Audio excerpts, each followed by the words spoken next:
So we're inside of the bottom now, and we're just going to let the ROV pilots take a little time to settle out, get our ship ready to move so that we can start moving. And before we start with the actual dive, we will take a water sample here. Exactly. So this will be our first water sample that will be used for eDNA analysis. So this will allow us to, after filtering this water and using some molecular methods, to look into DNA traces that may exist in the water from the animals in the area.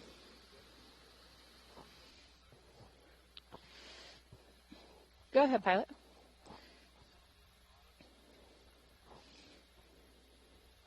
Your sample. Okay. Understood. Co-pilot's going to take Niskin number 1. Survey, you ready back there? Ready. Survey, resetting now.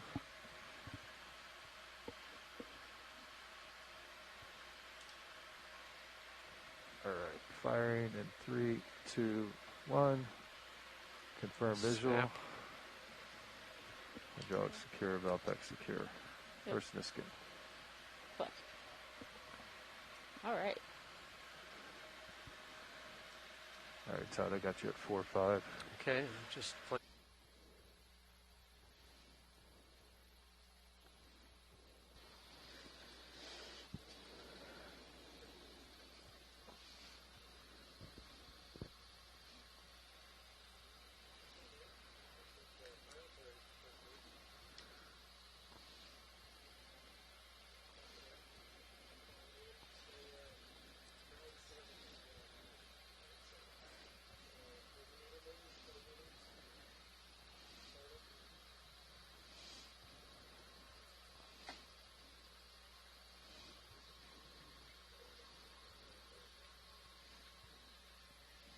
Pilot, this is watch lead.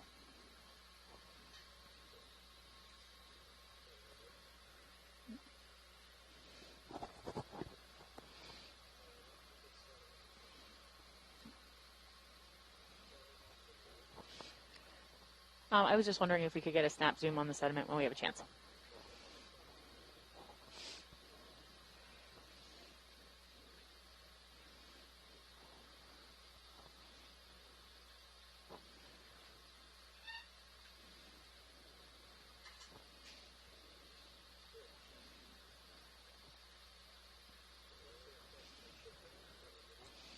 This is pretty sedimented, Joanna. Yeah, it is. Well, we imagined that we would have a bit of sediment at the start of the dive. Mm-hmm. And we actually... yeah, but actually it's a very biogenic sediment here. Are those pteropod shells? Yes, pteropod shells. And that's a brittle Lots star right in the middle. Yes, beautiful. Brittle star there. Very unusual arms with those swellings. Never seen this before.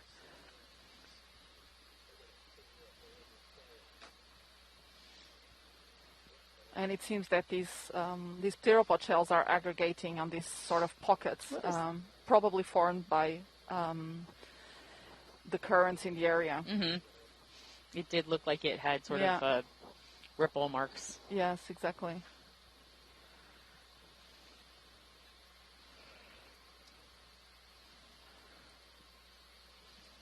Yeah, very dense.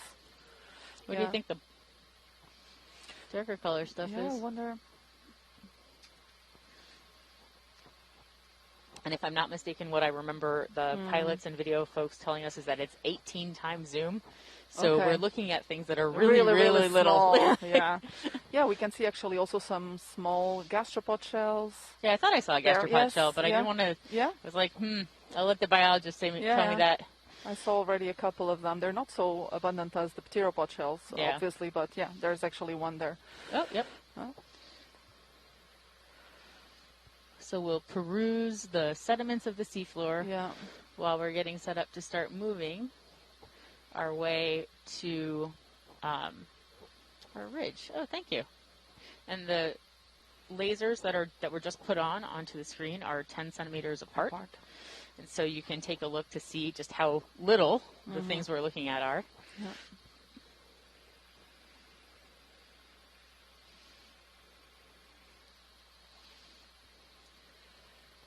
Yeah. What is that?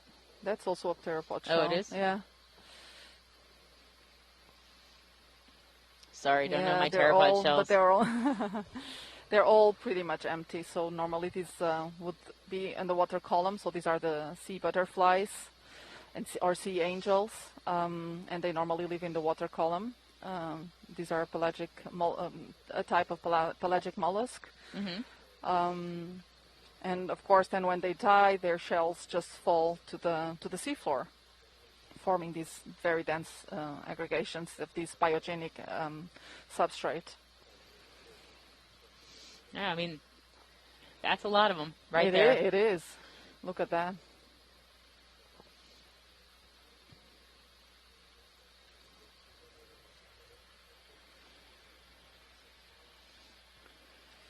So the hope is that as we move up this slope, we move out of this sedimented plain of pteropods and hopefully into some exposed rock surfaces. We'll find out.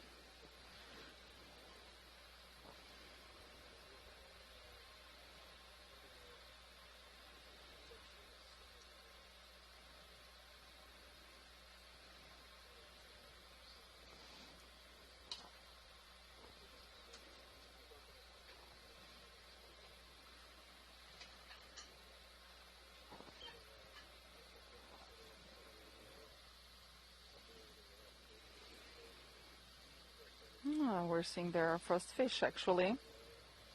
Where? I don't see a fish. There. Oh, right there in the middle. Right in the center. Oh, look at that. I was looking at the Sirius view to see what else we could see. Right now, all I see is sediment. Oh. Well, one of our fish experts is in the chat room right now, so maybe he can tell us what kind of fish that is. Just this very long, wavy fin all along the body side. And actually this one seems to have this rather augmented nostril. That is a sensors cutthroat there. eel. Cutthroat eel. I feel like we see those a lot on the seafloor.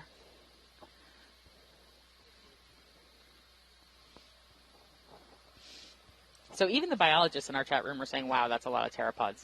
Yeah. I agree. That's a lot of pteropods.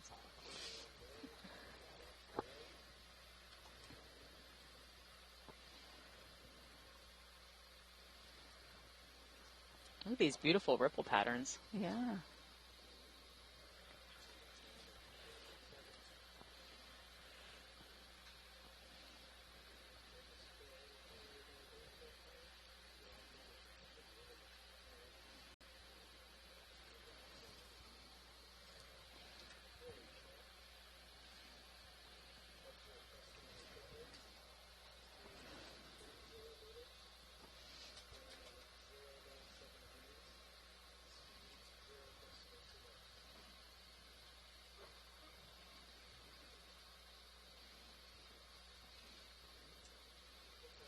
Yeah, they do form like this sort of they're blanketing the seafloor here. This, what is that in the center? That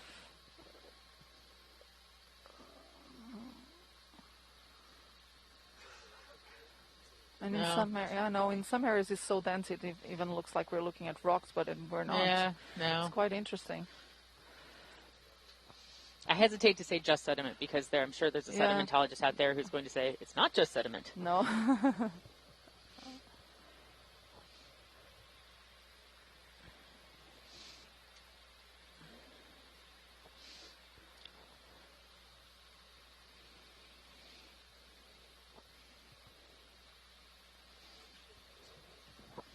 Go ahead, Nav.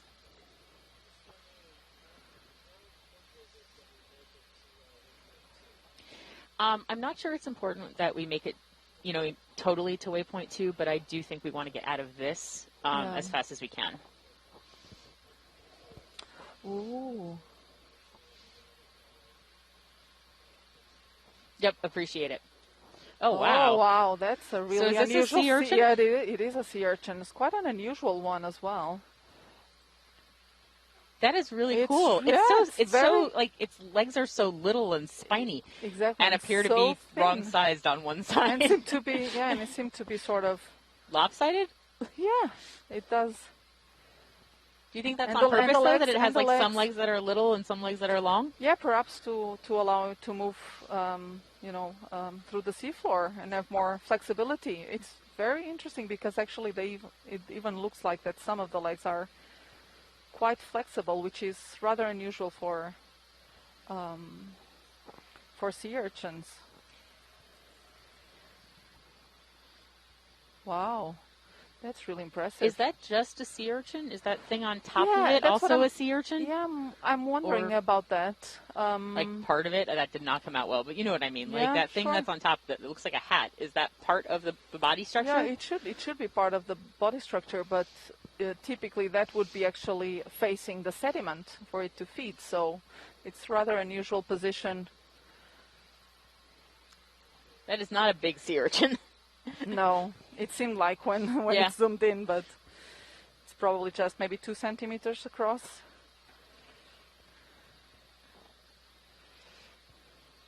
So we'll try to Spines excluded, of yeah, course. exactly. We'll try to Also- take a look at it while we're Yeah. moving on. Getting a little Oh, yeah. closer. Oh, that's great. Oh. Yeah, and you can see clearly the insertion points there of the spines on the test of the urchin. And what's a test? What's an Yeah, that's the outer the body outer plan? body, yeah, the shell of it.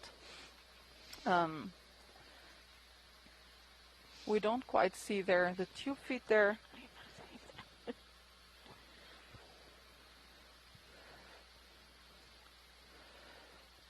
Well, now it's So at rest. that is probably, yeah. Yeah. Very cool. Yeah, it seemed to have stopped because of us. Exactly. It's like I was heading in that direction, and now I'm not anymore.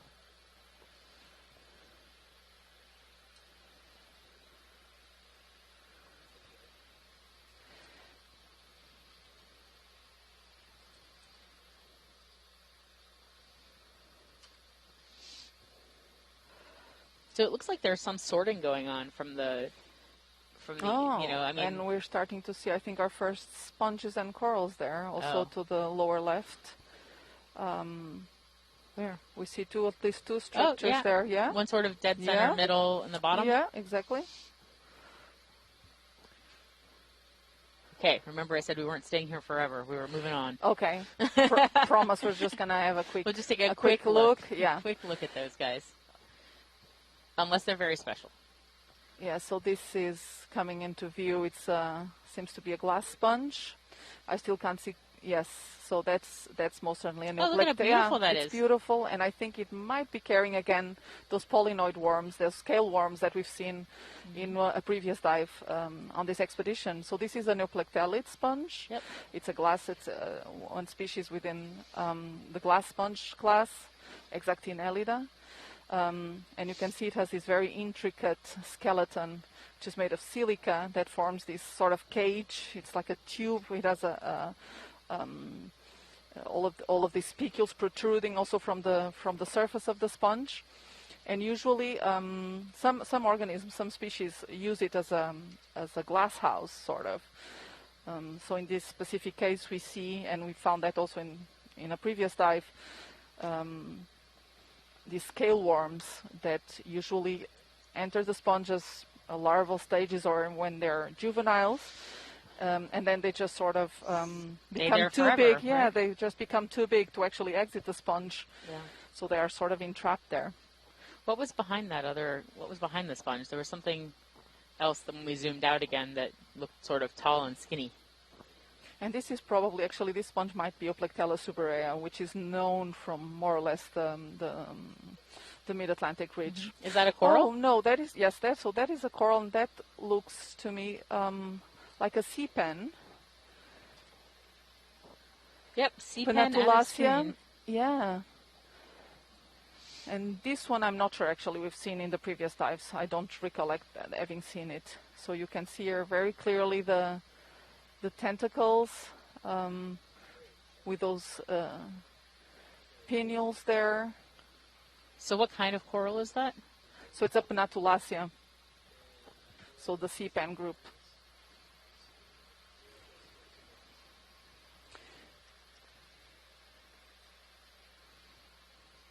Yeah, and this one seems to be sort of rooted to the sea, to the sediment.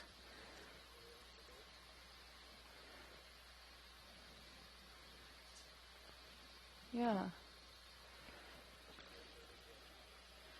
And Mike Vecchione, who's one of the scientists who's in our chat room right now, mentioned, and I was wondering the same thing, the little black things that we're seeing sort of mixed in with the white. They're still pteropods, which is interesting. Oh, so maybe with some sort of do they have coating on already? Them? Yeah. Oh, another sea pen. Not a whole lot of biodiversity right now that we're seeing. Yeah. The idea is hopefully as we move up the slope, we will see more. Personally, I'd like to see some rocks. As well as the biology, which I'm very excited about. Very excited about. Another one of those having here. Asako in the chat room saying that this may be actually Funiculina, the sea pen.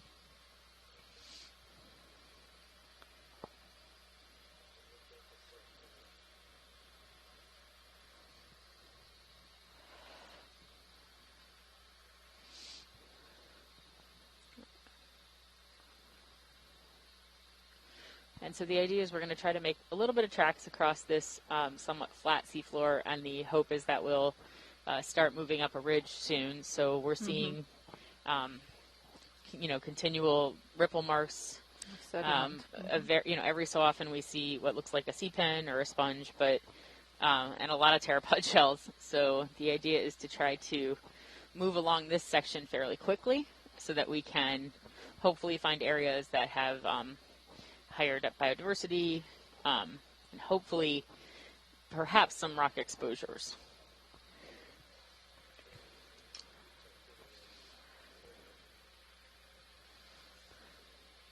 So there goes a sponge out of sight. Joanna missed the sponge. Yeah, she looked down. I think it was another Neoplethalid. Yeah. Yeah. I was just taking notes here of some of these observations. Yeah, and several people in the chat room agree that the pteropods may have some manganese coating. Okay.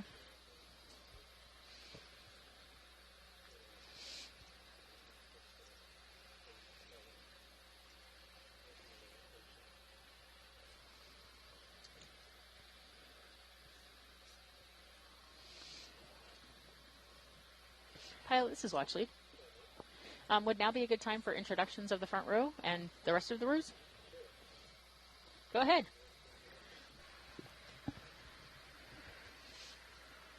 So we're going to take a moment to introduce the folks that are in the front row who are making all of this happen, and those who are also making sure the video and highlights are being passed out to us and able to see everything. Okay. Good morning. This is Todd Gregory, piloting Deep Discover this morning, hailing from Rhode Island.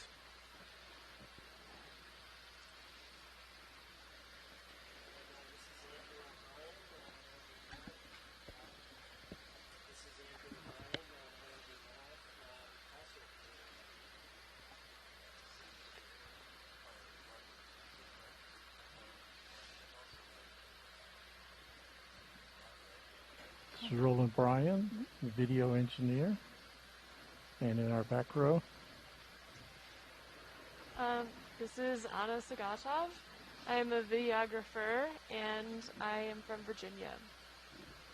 I am Joana Xavier, and I'm biology lead here, and I'm coming from Portugal, from the north of Portugal, Matosinhos. And you're a sponge biologist, and there's a sponge on the screen. Exactly. Do you want to talk about that? Yeah, we should talk. Sam and I can introduce ourselves later. Yeah, we can take a zoom in. Yes. Thank you, pilots. And just to say, this is a great team. Is that a shrimp? That looks like a small shrimp, yes, actually. Yeah. And that sponge is quite sedimented. Yes. Ooh. Is that a manganese coating, or is that a rock that it's sitting on? I think it's sitting on a rock. Oh, it's sitting on a rock. Yeah. Good. We finally found a rock, people. That's great. First rock of the of the dive. Ooh, that shrimp is kind of scary looking. Yeah. I'm not into it. It's probably guarding the sponge. Guarding the sponge? Yeah, probably. Yeah, he's protecting it. Yeah. He doesn't want us anywhere near it. Yeah. He knows what our little grabbers do. I am not into that. Yeah, and you can see those long, very long spicules that protrude from the sponge surface, and where it actually is accumulating a lot of sediment as well. Yeah. And again, we can see that there's something living inside the sponge. I can't quite make it. If it would be again one or two of those polynoid scale worms.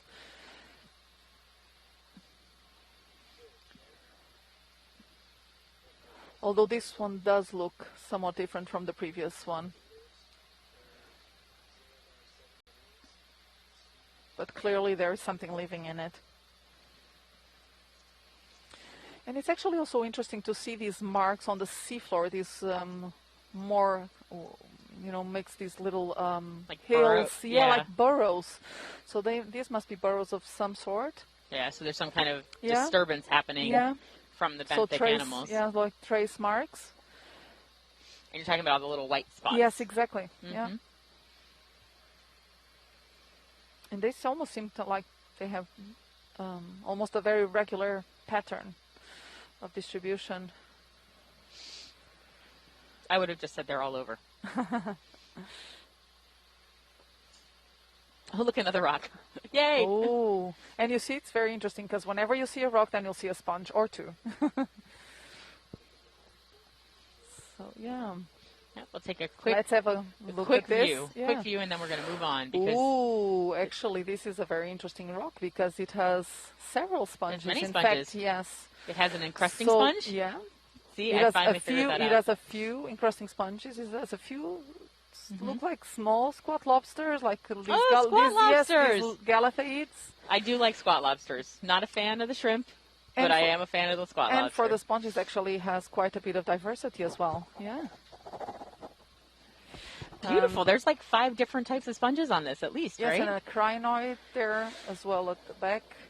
This actually looks like the base of a bamboo coral. Which is probably has died. The one that looks very unhappy? Yes. Yeah. But you see also...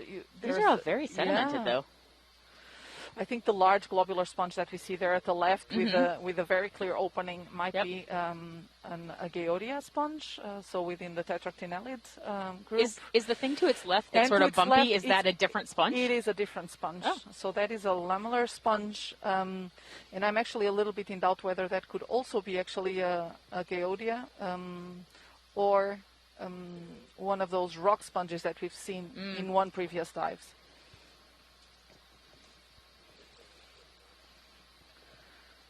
So it's very interesting to see that whenever there is a rock, there will be a lot of diversity. So these are sort of islands. Right, they need that hard substrate to really thrive, right? Yeah, exactly.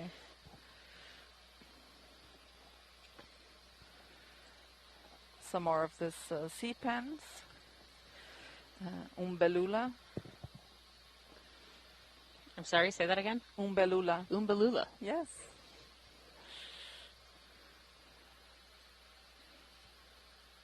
And finishing up the introductions, because we stopped to look at rocks and sponges. Over to you. I'm Deb Glickson. I'm with the National Academies of Sciences, Engineering, and Medicine. And I'm the geology lead on this expedition, on this leg of the expedition. And sitting next to me is Sam Candio. Yep, I'm Sam Candio. I work for NOAA Ocean Exploration, and I'm a mapping lead and expedition coordinator. Thank you all for the introductions. It's always nice to know who we're sitting next to. I mean, we actually do know who we're sitting next to, but it looks like we're starting to see some hard substrate that's not totally covered by sediment.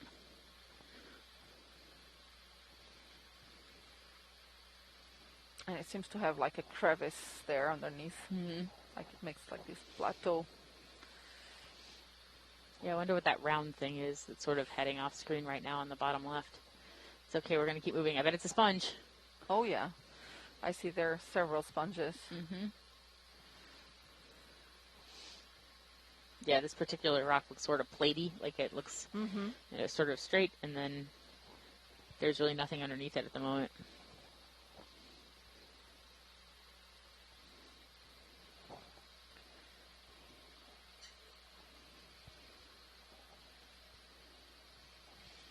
So you're right, the chat room is confirming that what you saw a couple of minutes ago was a base of a bamboo coral.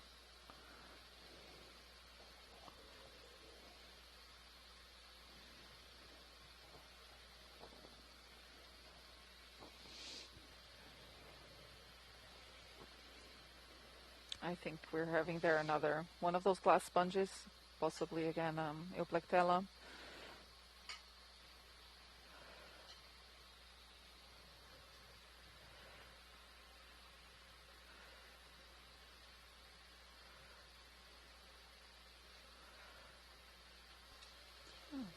And Joanna, for these glass sponges, do they need a rock to settle on? They need a hard substrate, or are they able to anchor directly into the sand? So it depends on the species. So some species will have these sort of roots that they can root themselves to soft sediment. Okay. Others will use also spicules or a basal attachment disc to attach to rocky substrate. So it depends very much on the species. Very cool. Yeah. And it's very interesting because some of the species have these basal spicules that are actually called anchors, and they just really look like an anchor. And they can anchor themselves also to rocky surfaces, just like, you know, those like anchors. A grappling hook? Yeah, like when you're going climbing. Very similar.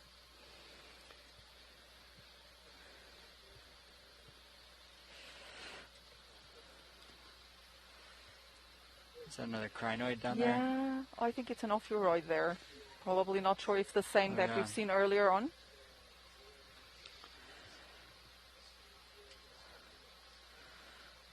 So this is an echinoderm, a cousin to starfish. Yeah, so this looks like an ophiuroid with very long arms, very nice central disc. Yeah, it's really pretty. We would need Chris Ma here in the chat room to tell us more about all of these echinoderms.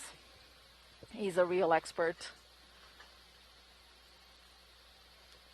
Oh, and there to the right, you see that hexagonal pattern we see on the sediment? Oh, yeah. That's actually called Paleodictyon. So this is also, it's one of those trace marks that we haven't been able to figure out what's the organism making those trace marks. It is being called Paleodictyon because it resembles a lot some trace marks that are in the fossil record. But to date, we haven't been able to figure out who's producing these marks on they're the really seafloor. cool, though. Yes, and they're very little. Like, that's really small, right? Because, I mean, look at the size of the pteropod shells. Yeah. Oh, that's very interesting. So very different from, so these are probably 5 centimeters across. Not even, yeah. Very different from the trace marks we saw earlier in this campaign. That were these rows of holes on the seafloor. Mm-hmm. But those were also only like 2 to 4 centimeters across, weren't they? The ones we saw earlier? Yeah. Yeah, they were.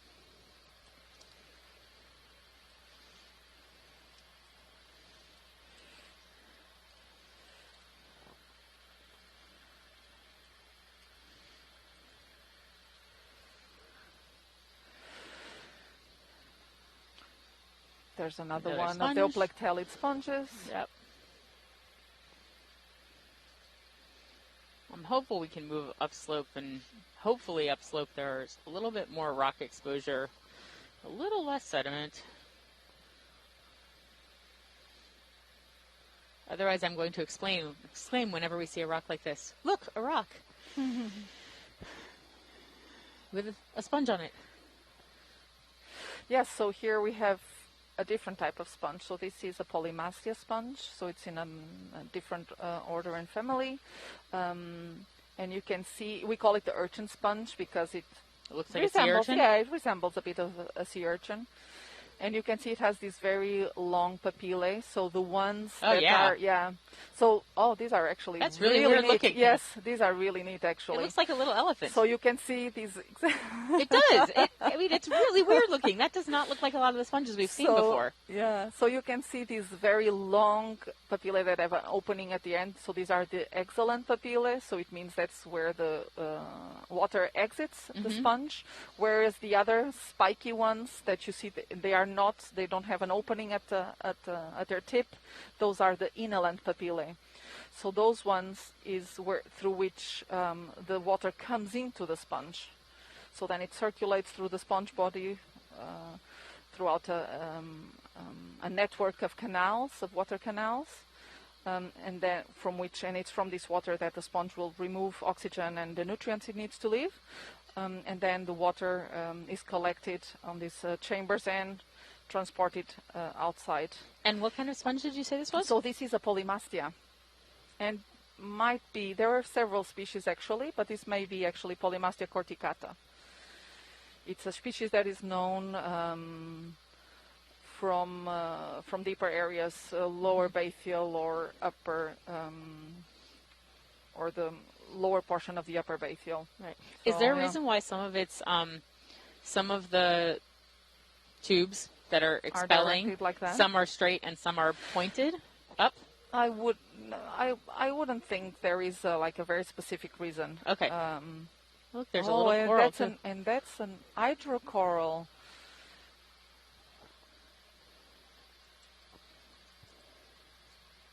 Very small hydrocoral. We can see here, and we see the polyps are all directed towards one side of the. This is probably Cryptelia, if I'm not wrong. We have seen this in a previous dive on the Azores Plateau. Okay.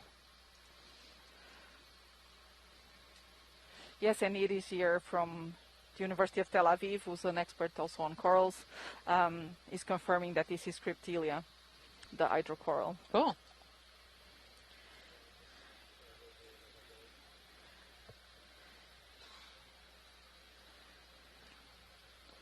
Oh, you're missing a gigantic sponge. Gigantic sponge. And we really are seeing them associated with the rock. So anywhere there's hard substrate, there's more life. At least one sponge. Yeah.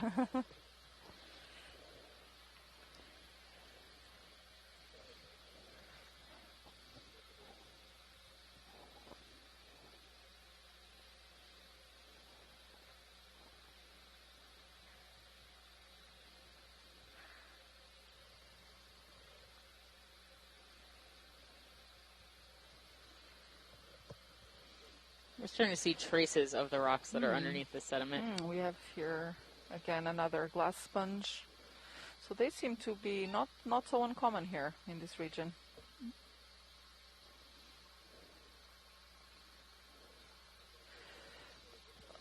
And we're seeing here a fish. I think it's different from what we saw earlier, yeah. You don't think it's still an eel, though? It's eel-like. It says Ipnops fish, but I'm not sure if that's the one we were looking at that moment or not. Halosauridae. We're starting to see some what look like basalt blocks. Yeah. I mean, it might be basalt. It's hard to know until we pick them up and look at them. So what we're trying to do is track down where these rocks are coming from.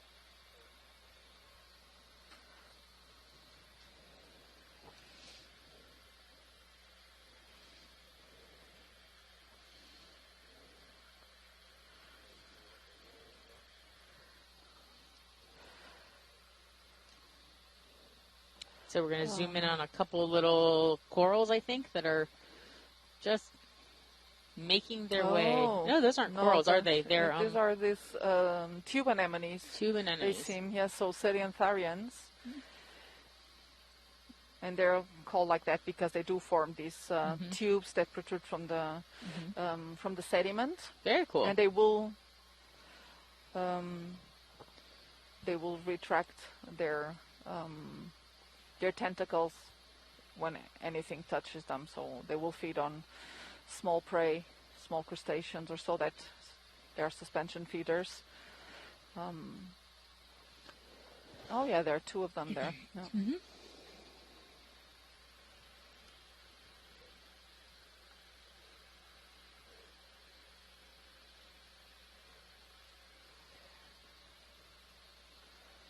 Yeah, as you said, this area definitely has some bioturbation. Yes, it does. You can see from those lighter colored circles that we're passing over. Remains to be discovered what's causing them. Perhaps some sort of worm or some crustacean that makes these burrows.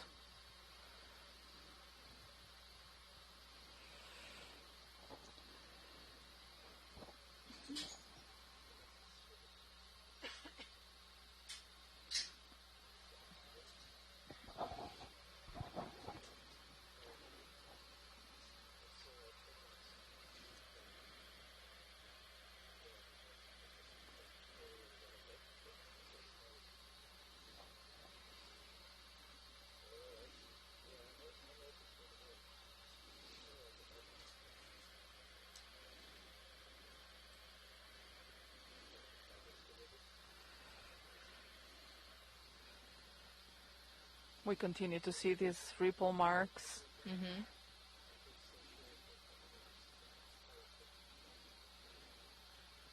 The sort of the occasional rock thrown in for fun. So these rocks really serve like small island hotspots. Yeah. Right.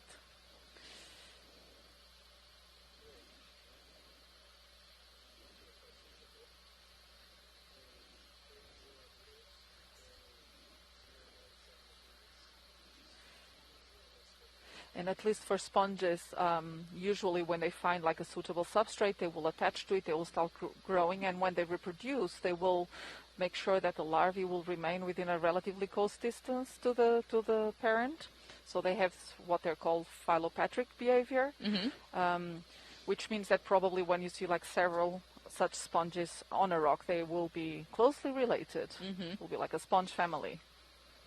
Don't they eventually have a problem though if they continue to reproduce on a in a fixed spot? Yes, what happens? Of course.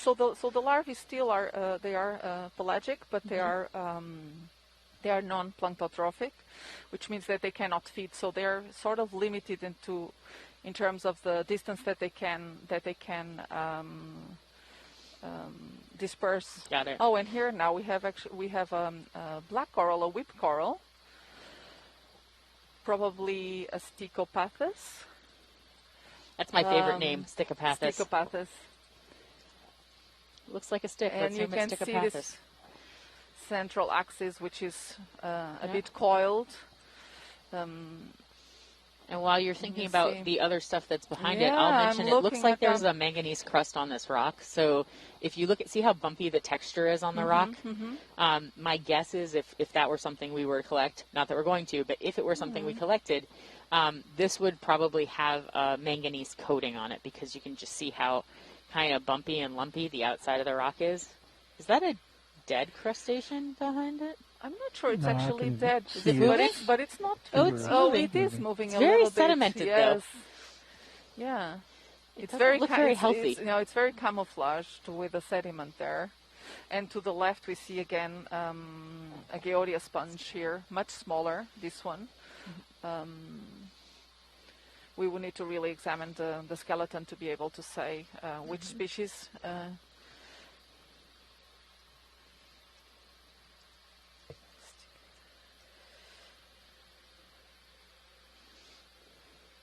That's interesting. That rock definitely has what looks like a manganese coating, which isn't surprising because it may just be a little old.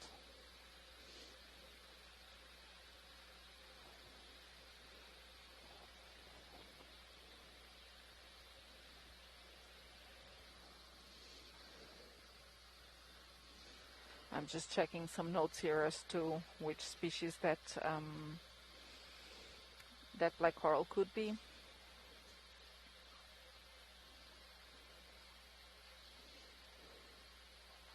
Or perhaps someone in the chat room can also weigh in there.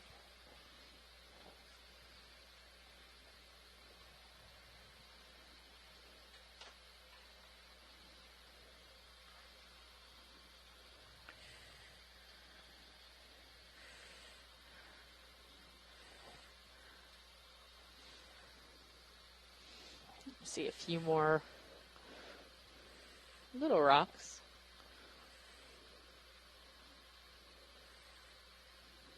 Oh, we see our first what might be an outcrop.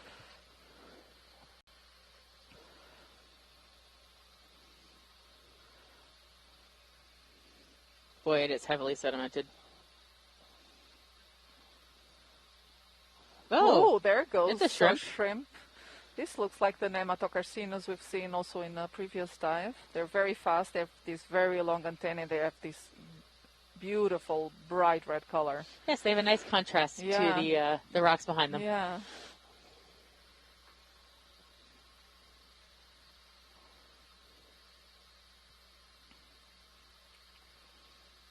So this may be the start of this ridge that we're going to ascend. Well, I think it might just be the part that isn't as covered with sediment. Okay.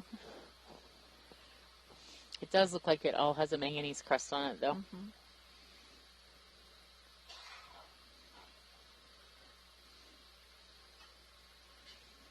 Oh, but look behind it. Starting to see what looks like some talus. Basically broken up pieces of rock, and you can see how angular those are compared to the ones with the manganese crust on the front. So those look like they might be a little bit fresher. Maybe not. Sort of hard to tell as we're zooming in towards them. But that angular, blocky look that we're seeing is indicative of, it tends to be indicative of some of the basalts that we see. They cool and then they break along these angular fracture planes.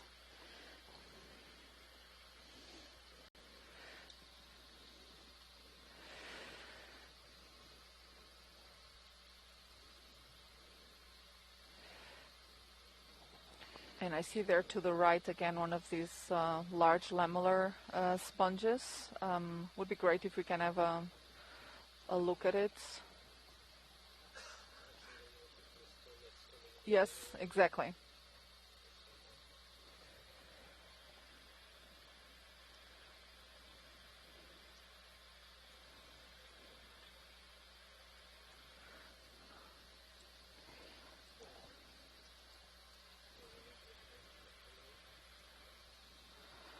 Oh yes, and it is. I think this is actually a Geodia. Are we in a position to collect this?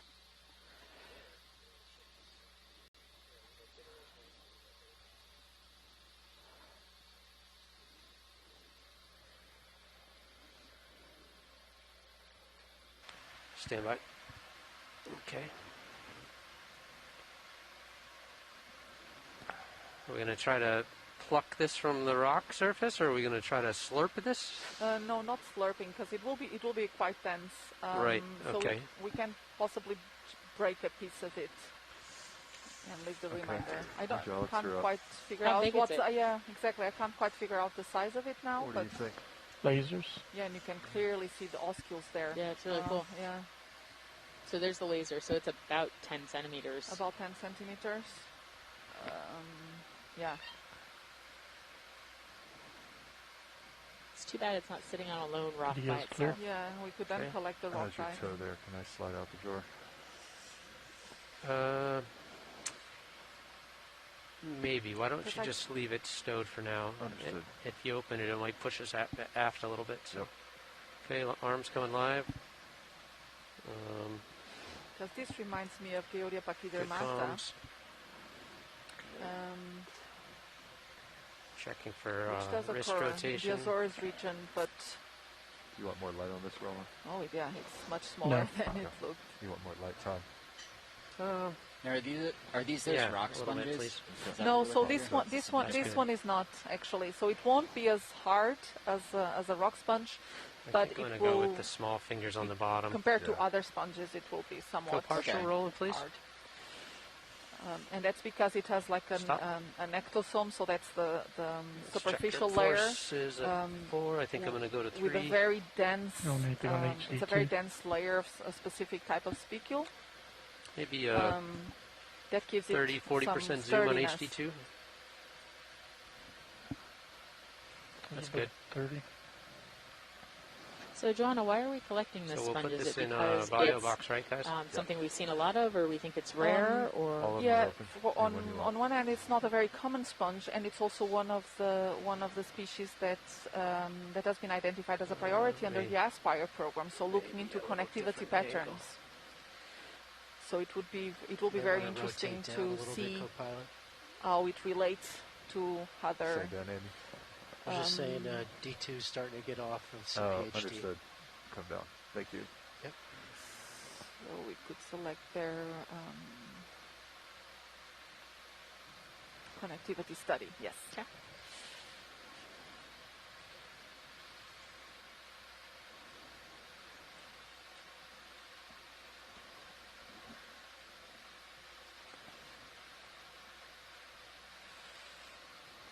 Yeah, there it comes. So the in chat one room is piece. asking Yeah. if you collected this Beautiful. type of sponge Okay, before, and I come don't think you did. video. No, not here. Okay. And what type Drawer of sponge is out. this? So this is And a I think I'll go Geodia. Port side. G, All right, G, I'm gonna try to yeah, like that. extend the drawer G now. O Make sure. D I A. Stand by. Yeah. Oh, Geodia. Port side. Geodia. Get the Your pen fingers extended. are opening and closing. Yeah, I know. I'm holding it gently. All right, drawers out. Oh, that's your toe. That's okay. That's okay. Okay, Going to port. still your toe. All right, drawers fully out. You're sliding back. Inward bio box. So this will I was actually now checking here also on the work refer database, and this will There. certainly be, if it is that species Geodia pachydermata, then it will certainly be the southernmost record of the species on the North Atlantic. Nice job. Tracking drawer. Okay. Great. Thank you, Pilot. You're welcome. And Pilot, just to confirm, that was port inward? Port inner. Yep. Okay.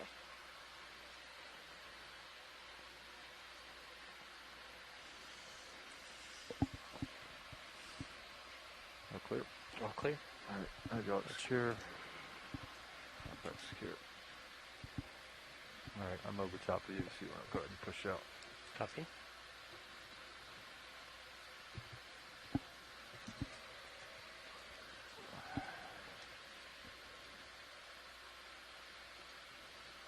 That's me looking down at you, 9-0. Okay, I'll push out.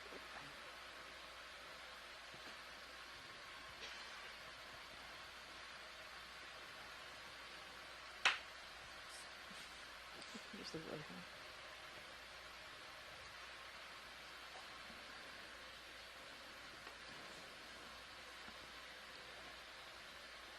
Nice collection. Thanks. You didn't smush it. Nice grab. Yeah, I didn't go grip lock. I think it would have kind of Yeah. crushed. It would have Smushed like it in. Yep.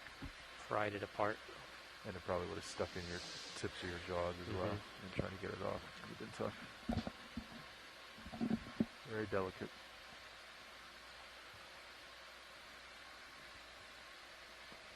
Several more sponges now here in view. It's interesting because it does seem that there are at least a few of these Geodia species, and that's not very surprising because they do typically occur at these depths. Is it interesting that we see sponges but not as many corals? I mean, we're certainly seeing more sponges than we are corals right now. Is there a reason for that? Shall we dial the That's ship moving, interesting. guys? Well, that looks like a, is Sounds that a good. sea Oh, pen just or a starting to push coral? out. Let's have a look. I think it's a... Different coral, lower Oh, left. We're going actually we past it can't right now. see. Bridge. Oh, Yeah. it's so transparent actually. Like to request um, a ship move? There's two things we on can that have, rock. yes, there are. Range It looks like a black coral again. Yes, but Oh, there's very something in it. 7 degrees. Lights are still on, rolling. Was that a squat Speed lobster at inside of 0 it? It's a lobster, Yeah. yes, a squat lobster. Ah, and you can see this, so you can see here why it is called a black coral. It's because that main axis, that skeleton is super dark. And you can see then these different branches leaving from that central axis on several directions. And then the small polyps, very transparent here in this case. Very cool. Really nice. That spot lobster hanging on for dear life And right we're having here the folks from the chat saying that this may be Parantipathus, Slight tilt down. according to Tina. Oh, and you can see Let's also look that item between the Something letters. else. yeah, there Go to the right. Oh, this is interesting. This is a sea anemone which is growing on a sponge. Oh, I don't know if it's behind the sponge or if it's actually sitting on it. Looks like it's sitting on it. it does look like it's sitting on it. Yeah. That's not very common. And then there's a curl just to the right. I'm going to rock Yeah, right. Exactly, and just behind it to the right, there's again one of these hydrocorals, Cryptelia.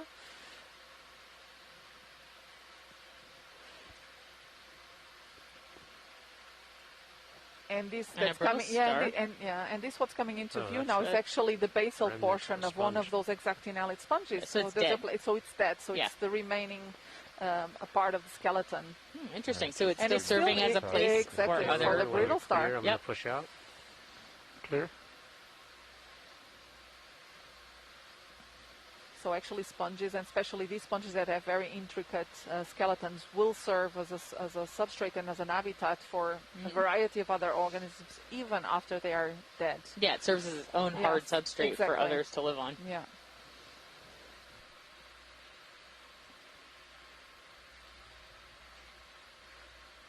Depending on the species, some species will leave behind, the long silica stalks. Others, in other cases, the skeleton will disaggregate and will form what we call the spicule mat on the sediment, which of course brings a lot of structure to the sediment itself. And it has actually been shown that the diversity of organisms living on the spicule mats is fourfold of that found just in in sediment. Wow. Regular sandy sediment. Yeah. About how big can these spicule mats be? Oh, they can form very large patches, and they can be up to half a meter thick. Oh wow! Yeah, depending in the area.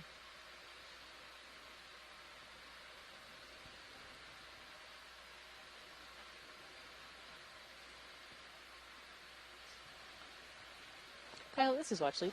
Go ahead, watch lead. When you find yourself in a position where we might want to be able to sample a rock and we can find one that's small enough and we're not moving, could you give me a shout? Sure. How much do we have left in that move, Navigator? I'm just looking at these rocks straight in front of us right now. They look possibly grabbable. Another 12 meters. I can call it an easy stop. Okay. Do you want me to do that? Deb, do you like these, or should we keep moving? I do like these, but I'm also okay with us keeping moving. I don't want to Okay. stop us from our All right, trajectory forward. We'll And you just got some keep more moving. to your starboard here, so. All right, holler if you see something that strikes your fancy. Thank you. You have plenty to choose from. Yeah.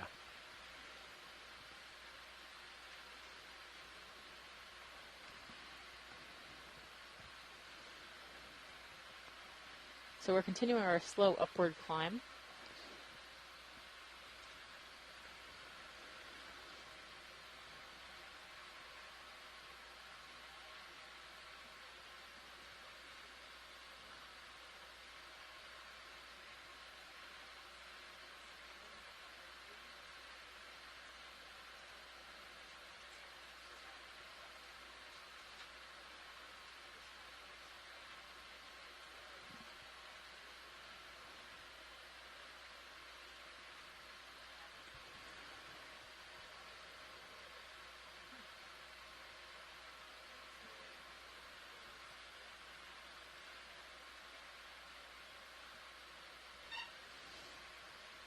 Oh, now we're getting into much more angular looking rocks. And now we're seeing here what seems to be also a red coral. Shall we take Yeah, I this don't know what coral? that is. Roland? Yep. I know Yes, enough we not to can. ask for that rock. It looks to me like a small Paragorgia, so this The bubblegum coral. Mm-hmm. But it would be a juvenile probably. It's not very branched yet.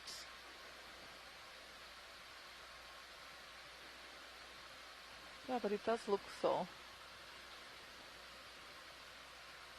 Oh yeah, it definitely looks like Paragorgia. Yeah. It's first Paragorgia of our dive. And what I learned on one of our previous dives was that these come not only in this bubblegum color, but also in white. In white, yeah. Yep. What's and crawling on it? that is an amphipod climbing on it. Turned off the fogs to see if it cleared up the view. There's a little bit of sediment coming off of my port toe. And it's interesting because we always seem it's trying to see, escape us. Go ahead, Rich. Not certain, but it's moving at a very fast clip. Yeah, up it goes. Okay. And a bunch of rocks. Yep. I wonder what's going to happen when it hits the top. Yeah, Nasako, you're in the Video's room clear. is commenting that it is indeed a Paragorgid. Co-pilot saw a sponge just up to the right. We'll go see, and then looks like there's a whole field of rocks that way as well. Oh, look at those rocks. We could grab any of them if there's time. Oh. Yeah, we're stopped, pilot. It's probably a good time to find a rock. Fantastic. Let's go have a look at the sponge and see if there's a rock right next to it.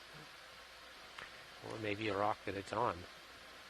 Oh, look at that. Is that a sponge? Yes, that is a sponge. That is a glass sponge as well, and you can see here it has this very long stalk attaching itself to the rock. So, and this is coming to my hair.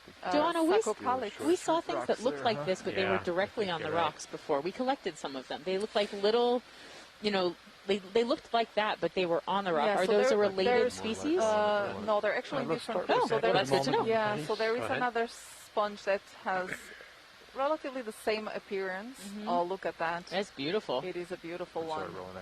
Is this surprising Without or the lights for the moment? It is not surprising, but it shows that the species can occur much further south than we expected. So we know this species also from all the way up in the Arctic. We know it occurs in the northern portion of the Mid-Atlantic Ridge, so between the Okeanos Ridge and the Azores. Hold there. We hadn't seen it at this latitude before. Let's try with 30% light. Understood. So this is a beautiful finding. Yeah, it's not really Can you helping. take the time to get a little beauty shot? Yes, please. Full screen. Full screen. Full screen at the top. And you can see at the end of these bulbous give me areas 15 the minutes. oscule, so through which and lots of these little pores through which the water goes in, and then it has this deep Let's go to central the top lip. cavity. All the way to the top Oh, actually, part. you can see very clearly. That is beautiful. Oh, wow. That network of water canals. That's really beautiful. So, Joanna, they're zoomed in sort of at the top of that central cavity. Yeah. Why are there like There's like a little fringe. holes? Yeah, a little fringe. What is it that? looks like there's a little fringe of spicules. Actually, quite a number of sponges have this. It's not yet certain why they would have this fringe, but we think that somehow it's a way to also trap some of the sediment, which would of course then prevent the sponge from clogging. For a few minutes now, so Full screen, including stock. Oh, it's a beautiful specimen, this one.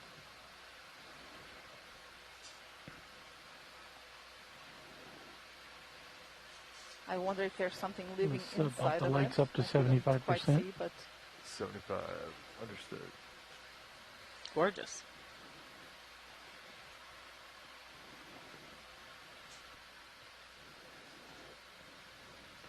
All right, video's clear. Okay, pilot's good to go. Okay, watch lead.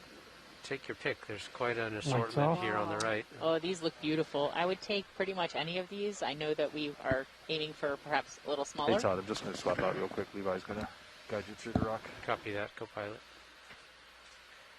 Okay. These are all 10 to 15 centimeters, which is pretty small. Okay, great. And maybe one that's slightly bigger. You know, I'd like one that's angular. Angular. Okay. Which most of these look like as well. Hey, Nav, are we moving or we stopped? Stopped. Stop, co-pilot. Pink item above lasers. I don't see it rolling. Above the sea star, diagonal left lasers. Maybe a rusty spot on the rock. That's what it is. Is that rock? Too big. Quite large. Yeah. That's a big one. That's a big rock. What about the one just above lasers right now? Yeah, that would be great. Or the one above that. Okay, let would me also settle be in. good. Okay. Are we okay with starboard rock box on one of these? Are you asking me? I guess so. Free. Both are free. We're I'm going fine with it. Okay. This is great. Hydraulics are up. Ready to go. Copy. Thank you. Follow me with Minnie. All right.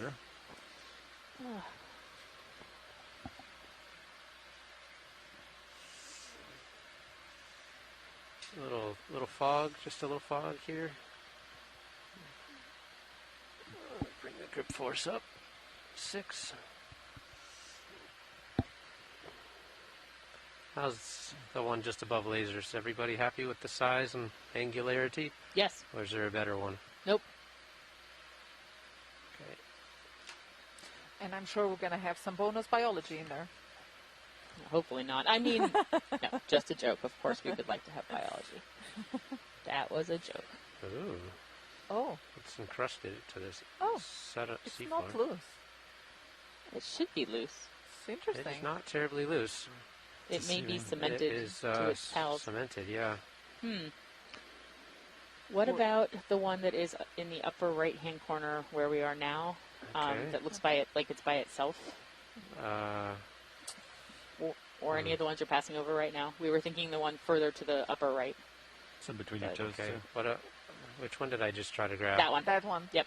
That's the one I tried to grab? Mm-hmm. Yeah. And it wasn't happy, huh? No. Did not seem to want to No. leave the floor. So you're happy with any of these? Yeah. Okay. Oh. It's like a grabber machine in Very an much. arcade. They're Some all of them are rigged. cemented. Wow. Interesting. Very Well, look at cemented. they're moving the ROV. Yeah. Yeah, I we're wasn't expecting dragging that. T2 No. It around. really Me looked neither. like they were just laying down Look, there. any of these, you think? How about more up close and personal here? Yep. Maybe that one. They're a I little think those are a smaller. little far away for their arms, so they're Yeah, looking okay, further yeah. in.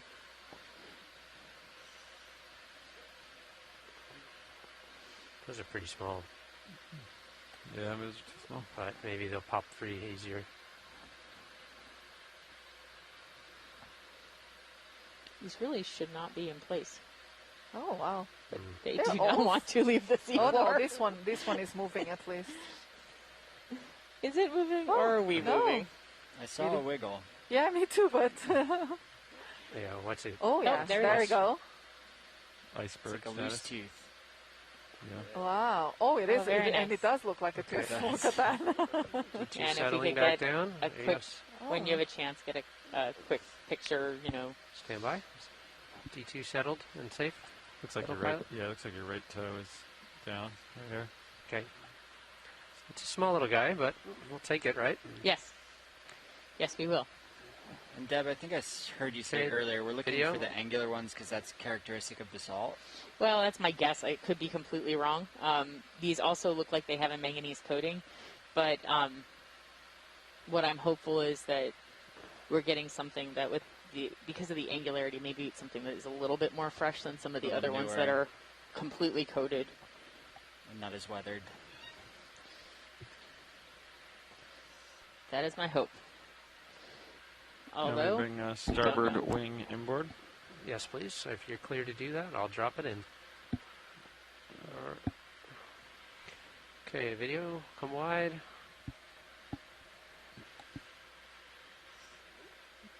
There's your basket. There's my basket.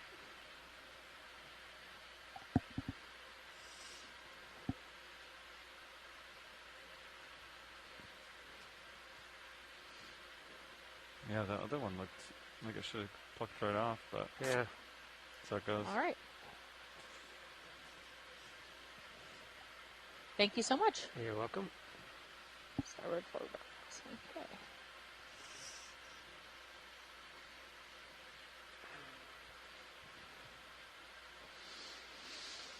I mean, it may not be basalt. That's one of the things that's kind of interesting about it. We had hoped to see some exposures of deeper rocks that were not necessarily basalt. We were hoping to see some plutonic rocks like gabbros. The problem is that from here you really can't tell which one is which. So once we get it aboard, we might be able to learn a little bit more about it. But thank you, pilots, for an effortless-looking rock sample. Back. You're welcome. We're going to push out and we'll get the ship moving. Excellent. So we're going to continue to move up this ridge, and we're starting. It looks like we're really going to start to see a lot more relief very soon. Sure. That we've gone from sort of the much more gently sloping area to ridge, an area that should be a little bit steeper coming up. A ship move. Range 30 looks like meters. that. And even the data we collected with the sonars yesterday, the mapping data, revealed ridges that the previous data, which I believe was the good stuff, was from the early 1980s, that we didn't even know was there before we got there. So hopefully as we go up this steeper slope, we'll see some more exposed rocks for you, Deb. I hope so. But we are seeing much more as we move closer.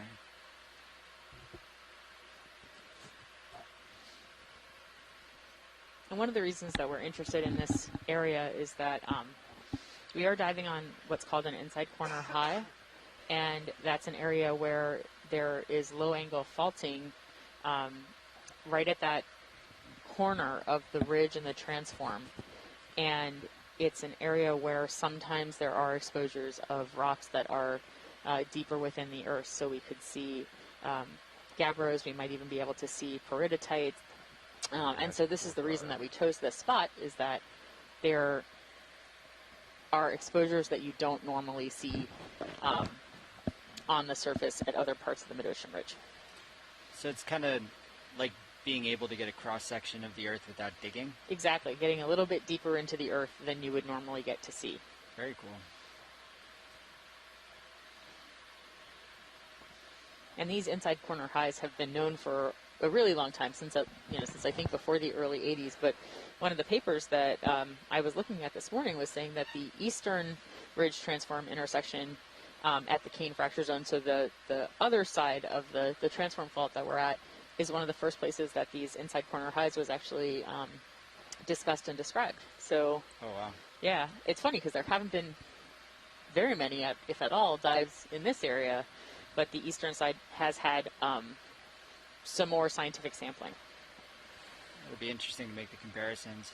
I bet our sampling methods have improved a little bit since the late 80s. I would guess that a lot of those early samples from the early 80s were probably dredges, where they basically dragged, along the seafloor to collect rocks. And while that was great to get a collection of things that you could, look at, it wasn't necessarily good for understanding where they were in place. And it disturbs the seafloor, as we know. Thank you.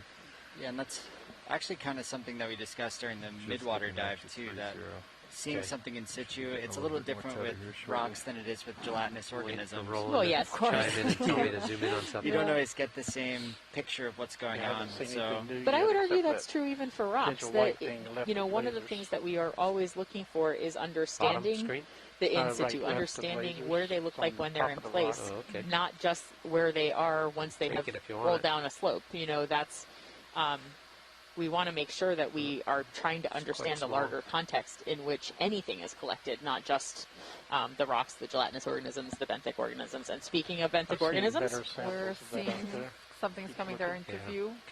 Couldn't quite make it if it was an hydrocoral. But we've seen a number of other sponges now along the way. A couple of them seem to be, again, Geodia. Off screen, right? Different species. It's either another one of those sponges or it's a sea star.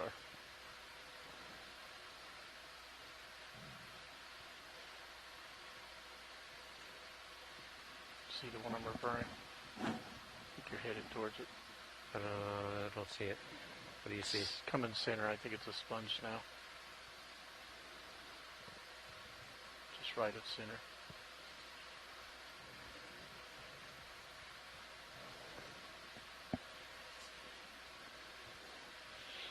Another sponge. We're still doing 097, Andy. That's right, Cobalt. Yeah, I'm going to come over to 097, Todd. I like this. It looks nice. So you think all of those will be cemented, all of these? I'm surprised that the first ones were cemented, to be perfectly honest. I wonder if that manganese crust is kind of holding them together. I was very surprised. I would have thought that all of these would have been loose. Yeah, that any of these that you touched would have been loose. So it was very surprising to me that they were not loose. And in fact, really not loose.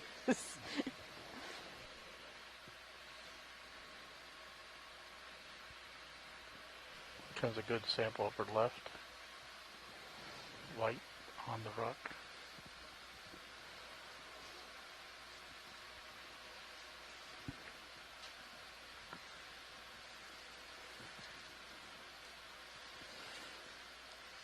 Okay.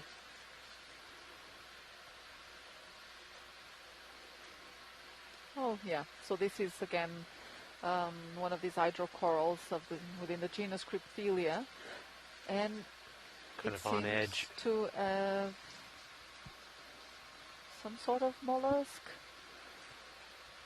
on its surface, or a nudibranch of some sort.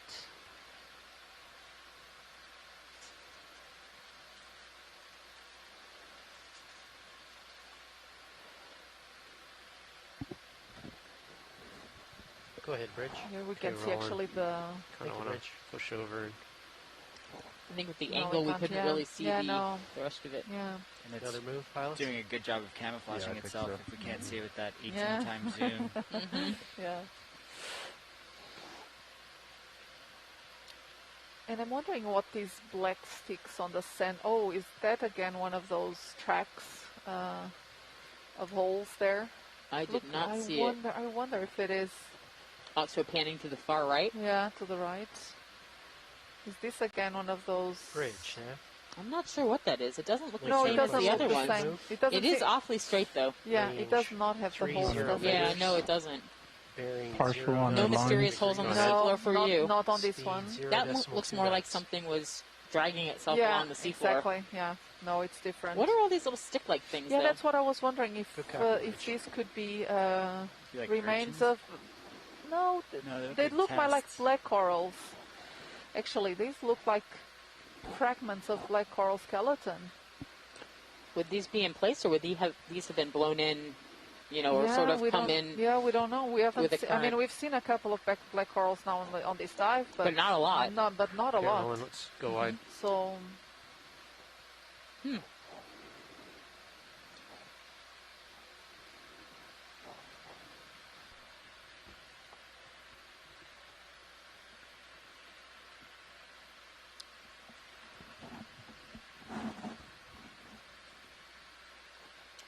Wow, look at this seascape, Deb. Beautiful. It is beautiful. You're right. I feel like perhaps you were in jest, but I think it looks fantastic. It is, and actually, I'm going to point out the sponges for you. I see the sponges. I agree. By the end of this, I will be a sponge expert, and Joanna will be able to identify any black rock on the seafloor. Phallus and what was it? The others? The rocks? Yes, the different types of rocks. So we could be looking at basalts. We could be looking at gabbros. We were looking at those volcaniclastic landslide deposits on a previous dive that were quite interesting up in the Azores Plateau. And these all still, I think, have a manganese coating on them. It'll be interesting to see when we bring them up. But all of these look like they have this manganese crust, at least at very first glance.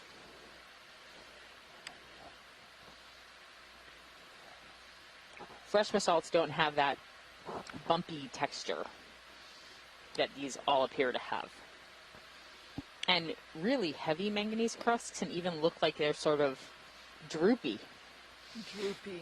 droopy crusts. It's if they're heavy, if it's a heavy enough crust, it sort of encrusts everything around it, and can really lead to some very interesting Maybe tilt looking up and give us a side-to-side view that, just to show the slope. you wouldn't expect to see. Ooh. Oh, And oh my! This looks like Oh it my. continues. Yes. Wow. Look at that. Here you can get like a better perspective of the slope we're looking at. Sometimes as we're moving ahead, it's hard to tell. Mm-hmm. And there is that. But we can see from Is that a fish or is that just a? No, it's just a weird shadow. Never mind, no fish. But we can see in camera too, actually. Mm-hmm.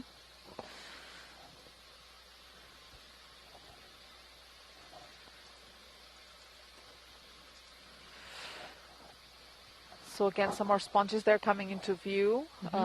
Is that a coral yeah, that's if we sticking could- out on the side? Nope, that's another. No, is that another don't see sponge? it. What Yeah, is that? there are two sponges there. What's off to the left, though? I wouldn't be able to say from this distance.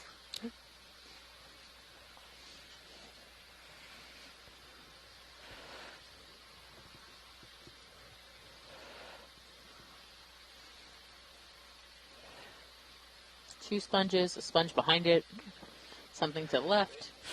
But you see also there. Oh yeah, there. Is that another sponge? That looks like another sponge. Yeah. Yes, actually that. And while we're looking at that resembles- sponge, you can see that bumpy texture on the rocks that is probably indicative of that manganese coating. Yeah, that sponge actually could be one small. It reminds me a bit of some rock sponges, but it has an unusual shape for a rock sponge. But you can see at the surface these canals through which the water flows in the sponge, in and outside of the sponge. And again, we can see here, we can see these, these black sticks in between the rock crevices. So it really makes me wonder whether, in the past, there were more black corals actually inhabiting these rocks. Or if we keep moving up slope, what we might we will see. probably find them. Yeah. Didn't we see that the other day, though, and we never... And we didn't. Yeah. Exactly. And we were looking Remember? at coral, there was a coral lot, rubble. Exactly. What's this? So here's again one of these whip Lip corals. Yeah, possibly Stichopatus. Perhaps if we can have a zoom in. You say on a this snap one. zoom? Yeah, Yep. snap zoom. Quick Yeah. zoom. It doesn't seem very healthy though, this one. I wonder. Looks a little bit on the... Oh no, it's not. This is not a coral. This is an hydrozoan. But looks like it is, on top of an axis, which I don't think would be of the hydrozoan itself. So it looks like there are just several colonies.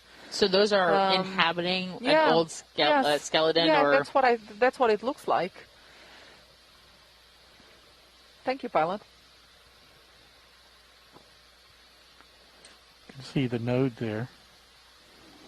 Oh yeah, so actually that looks like it's a skeleton of a bamboo coral, because we could see one of those darker nodes, typical of those bamboo corals. That's very cool. Notice the rocks are getting bigger. Oh, they are. And they're getting a little more angular. Or at least lots more variability. That's true. And I think this is one of those barrel sponges that we actually saw on our last dive Vista Formigas, this very large barrel sponge. That wasn't the Heliclona, was it? Yeah, that was the Heliclona. Oh, look at me. I'm going to be a sponge expert by the end of this. You are a sponge expert. That was a joke. Not going to be a sponge expert. Even though this one does not have that oscular...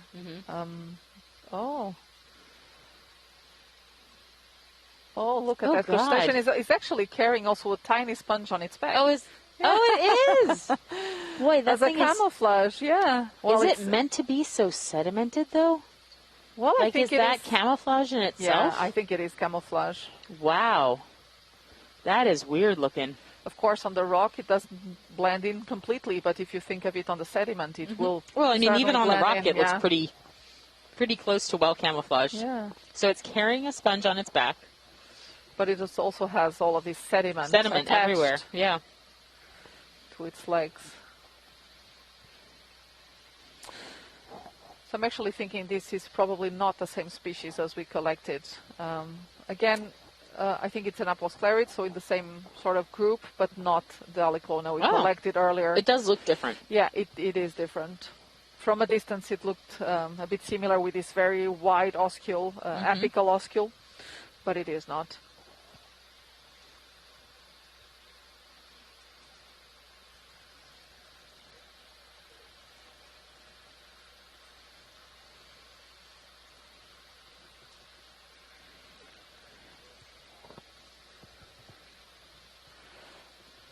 I'll put this for a second.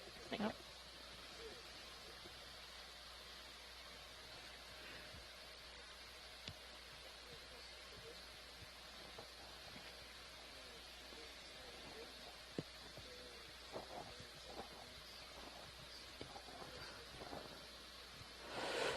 Yeah, and here to the left you can see actually the skeletons, actually a couple of them. The skeletons and you can tell because they're not bright white anymore. Yeah, exactly. So they're what's left behind. Yes, exactly. That will be the silica skeleton, which in this case is fused as well, so it will remain sort of in place, and silica dissolution in the water will take a long, long time. And this looks like just a lot of talus of the rocks. You know, some of it might be in place, but we're kind of moving up slope. We're seeing more rocks. We're seeing more angular rocks. We're seeing a lot more of them. Oh, that's a cool looking sponge. Is that two sponges together or one sponge? It looks like it's actually one sponge. Oh. They seem to be merged at the base. Is that common? Yeah, it's not uncommon. Okay. Also, some sponges can actually reproduce asexually, like by bipartition. So, and this is, again, a very pretty Neoplethalid sponge. And that one's alive. Probably, right? Yeah, this one is alive. Not sure if the same species as we've seen before. At least this one is considerably larger. It's very pretty. Let's have a look at it. Yeah, it's probably it's probably the same species.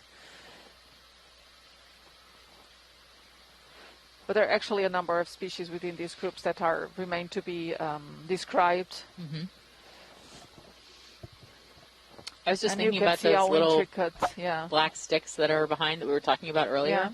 Yeah. And I wonder if they're just coated in manganese as well, much like the pteropods that we saw. So, perhaps. I wonder if they are actually, also black, or if they have a coating on them. And it's beautiful here how you can see so well the detail of this fringing, of this fringe of spicules surrounding the oscule of the sponge. It's really beautiful.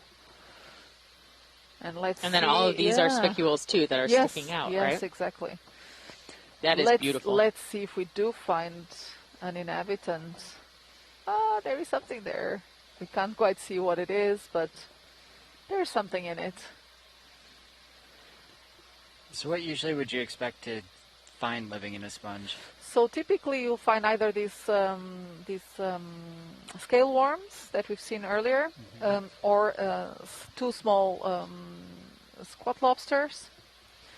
And there's this idea that a pair of those will enter the sponge still at larval stage, and then they will remain together for life. Oh, wow. So story goes that in the past, some of these sponges were offered as a wedding gift in Japan. Oh, that's lovely. Yeah. I was going to say for the symbolism of forever together. Yeah, that puts high school sweethearts to shame. Yeah. Check out the terrain on stream 2. Oh yeah, you can see if you want to switch over to camera 2 for a little bit, those of you who are watching from shore, you can see that we're definitely moving into a much more exposed rock face.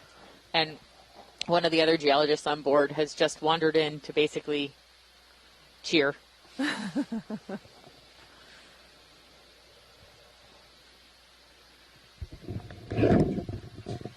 So we have reached now the wall that we... Yeah, so we've definitely reached that higher, that steeper slope. So Thomas, maybe you want to introduce yourself and tell us a little bit about what we're seeing? Oh yeah, I should probably finish eating the piece of candy before I start. Give me just a couple minutes here. You're not allowed to have candy in the control room. You can't see it. What kind of sponge is that one, Joanna, while Thomas is getting set up? We need to zoom in to have a look at it. These are very cool. Yeah, it's difficult to say. So it is most definitely a demo sponge. It doesn't have the looks of a glass sponge. Oh, that's actually quite interesting. You can see very clearly the openings, both ostia through which the water goes in. Oh, it has cool. A very nice superficial pattern. But it's a bit difficult. It looks like it has these raised connules. So at this depth, it would be actually unusual to find a group of sponges that have these spongin fibers, although this surface with these raised points usually indicate that you would find a lot of spongin fibers as part of the skeleton of the sponge. But it's not so common actually to find it at these depths. So it's very interesting. I wouldn't be able to actually to put a name to this without examining it in the lab. But certainly a demo sponge. Cool. As we zoom out, we really get a better view of this large exposure that we found ourselves on. Oh, and what is that? Is this some is that an sort anemone? Of... Yeah, that's what I was wondering. Doesn't look like an anemone. Oh. Anemone. I just make it up as I go along. And then somebody tells me when I'm wrong. I was wondering if it looked more a bit like a stoloniferous coral, but I would believe that. I couldn't see.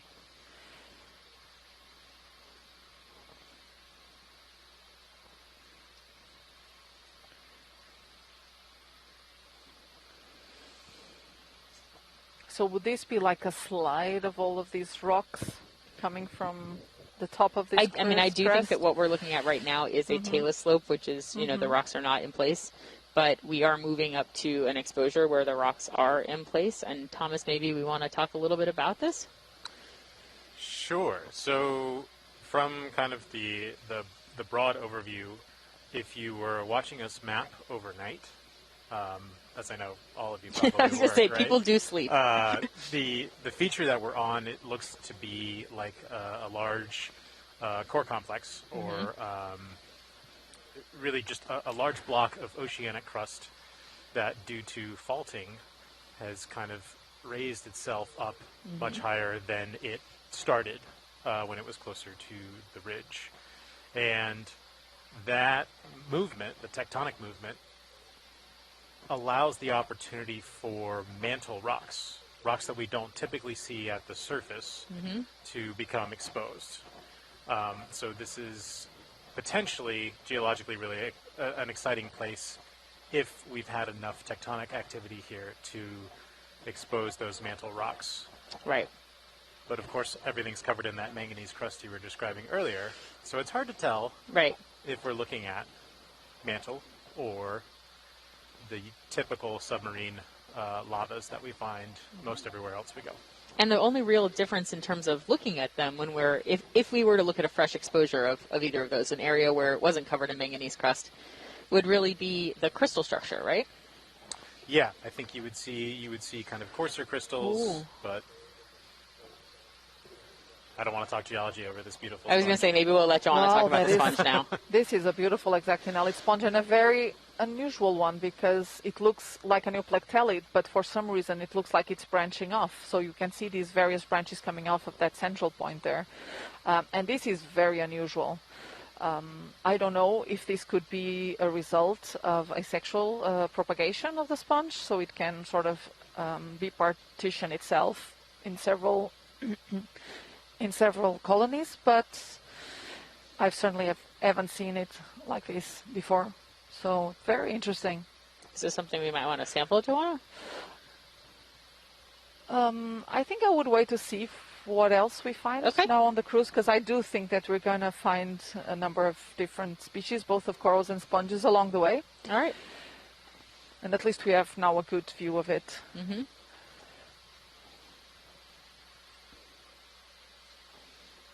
And this is really, from a geology standpoint, this is more of what we were hoping to find, where we actually could see sort of the exposed face of the rock wall, rather than the sediment that was covering the geology before.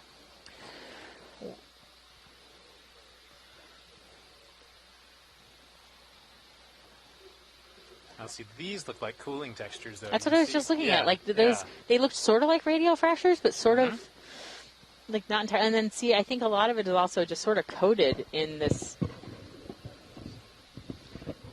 I think, but well, no, we're definitely seeing some texture.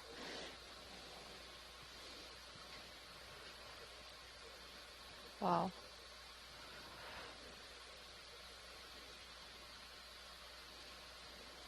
Yeah, you're definitely seeing some pillow structures now. Yay, pillow is my favorite. So you can see all the things that look circular, especially on the left side of the screen. And those are basically fragmented pillow basalts, would be my guess. And what we're starting to see even behind them is a little bit more intact pillow structures. And what happens is they form, and then they basically the end cracks off and falls to the bottom. So that's where you get the talus slope at the bottom, and then you get these pillow fragments at the top.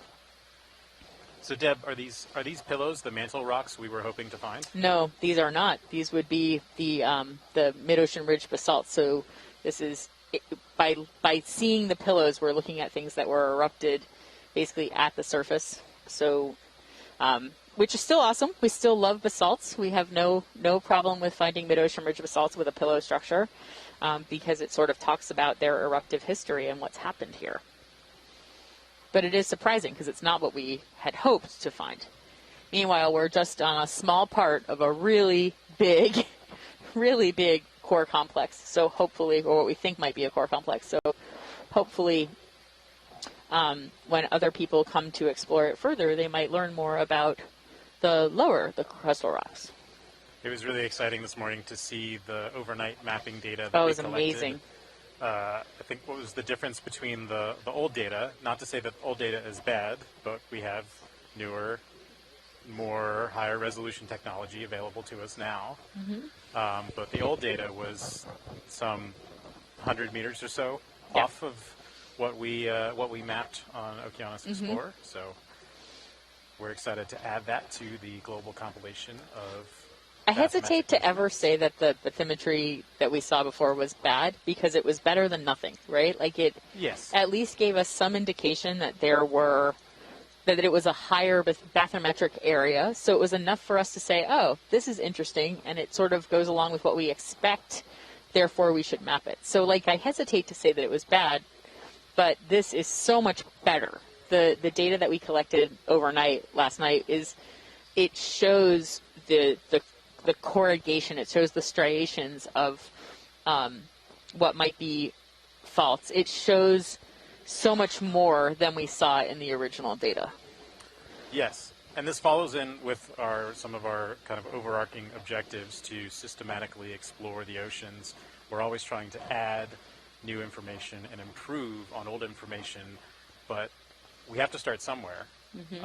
And so some of the work that's been done before is really, really critical to the great things that we're able to show you now. Mm-hmm.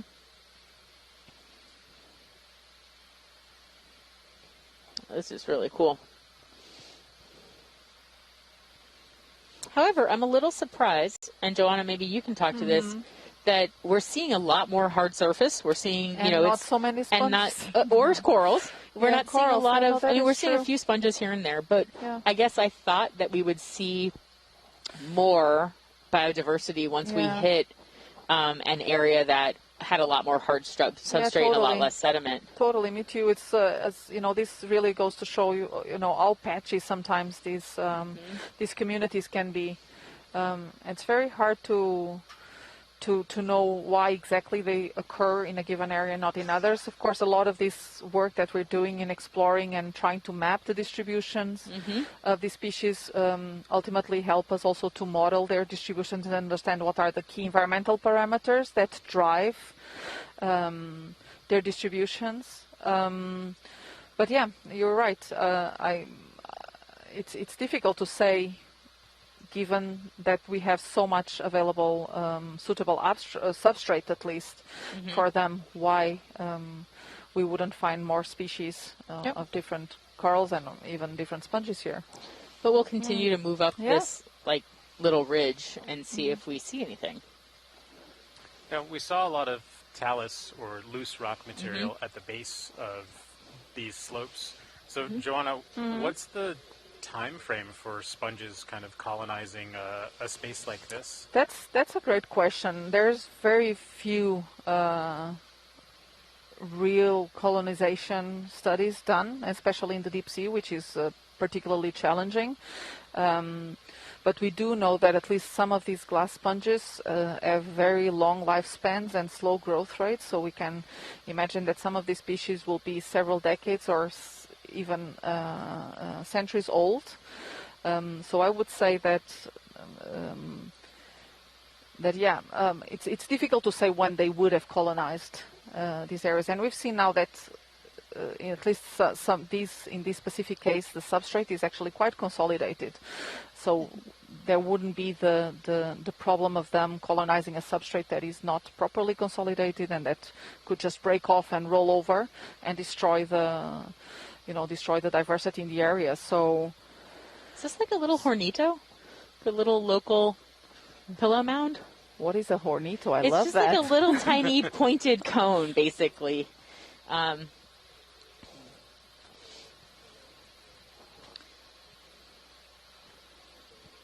And yeah, you can see so much texture in these. You really can see that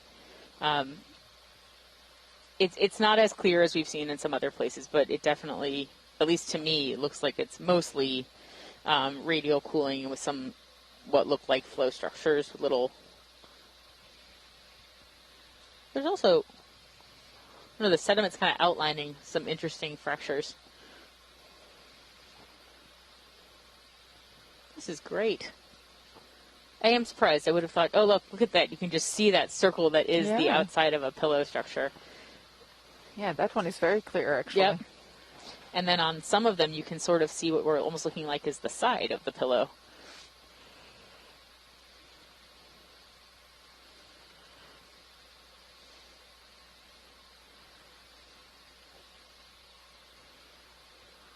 And pillows are a texture that I think are only found in submarine environments. Yeah, it's a function of the quenching against the cold seawater. Yep. I think Ashton on our last leg of this expedition said it was sort of like a caterpillar where it sort of blooped out and then blooped out again and blooped out again. And yeah, you make what forms like sort of a bulging ball that look like very round. They look like pillows. So... And sometimes when they're very young, you can have a glassy coating on them, and those are great because if you can collect that glass, you can find out what the original composition of the magma was before it erupted. So we're always looking for very fresh rocks that have a glassy coating that can help us talk about the original composition of magmas. These are not fresh. Oh, isn't that very cool? Nice. Yeah, so here we have again one of those hydrocorals. What are those little things on it? Yeah, that's what I'm thinking. It looks like some mollusk. We've seen that actually on the previous one. Yeah. And then the brittle stars on the right side. The brittle stars, yes. Now, actually, probably more than one brittle star there. Are all the polyps on this coral facing away from us? Yeah, they're facing all in one direction, and that's probably because it's just beneficial of the current flow that brings food into them. And you can see actually the ones to the top right seem to be not doing great. Looks even they're somewhat colonized. Are they by some sort of barnacles, it seems? Yeah, I was wondering about that. It really seems unhealthy compared to the ones on the left side of the screen right now. And so often the brittle stars use corals or sponges to perch themselves, a bit up in the water column, and therefore also benefit from increased food supply.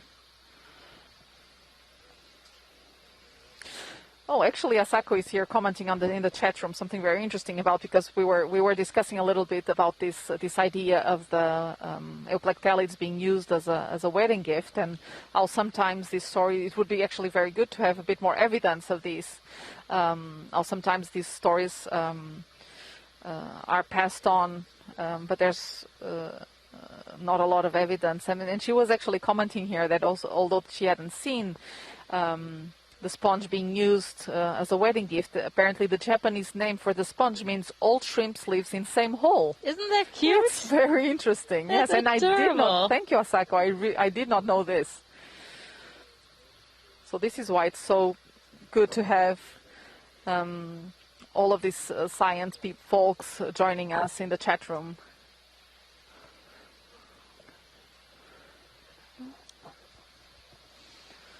Oh, look at this. So pretty.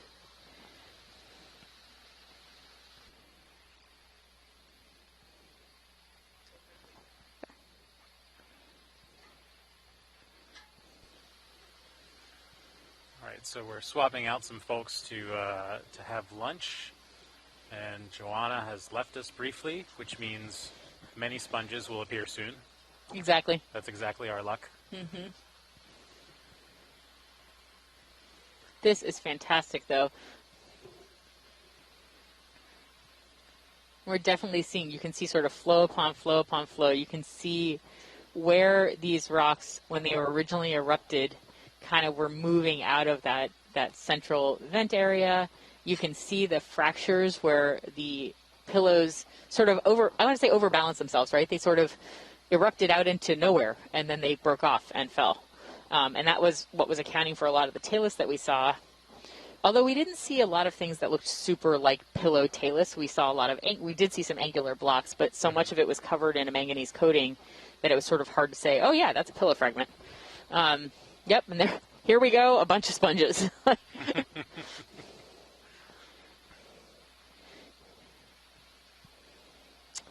Look at this. So it is interesting, Thomas, because I think we were both hoping that we would see some of these lower rock exposures, and we really didn't. Yep. And it's really hard to predict what we're going to find when we come down here. We can have, we have those kind of exposures at places like Lost City, a little further up north along the Mid-Atlantic Ridge. And then we can find a similar looking feature from how we see it in the bathymetry. And when we finally get up to looking at it, it's nothing like we expected. Oh, this is cool. And so do you think if we dove deeper on this, we would be able to see them, or do you think it would all be covered in sediment like we saw when we first started? So I think that's the gamble that we take anytime we choose a dive site.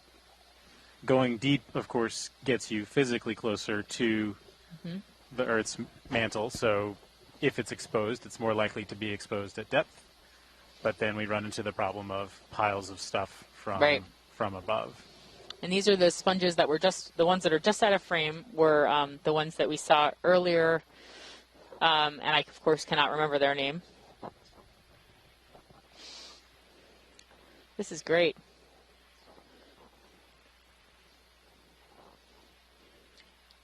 I'd be okay if you guys zoomed in on some of the pillow, structures at some point in time too. It doesn't just have to always be about the sponges. Just throw that out there. Actually, this is really amazing. And then if you stop and if anybody wants to switch over to camera 2 on shore, which is the view from Sirius, which is the robot that's above D2, you can really see it's a pretty sheer face now.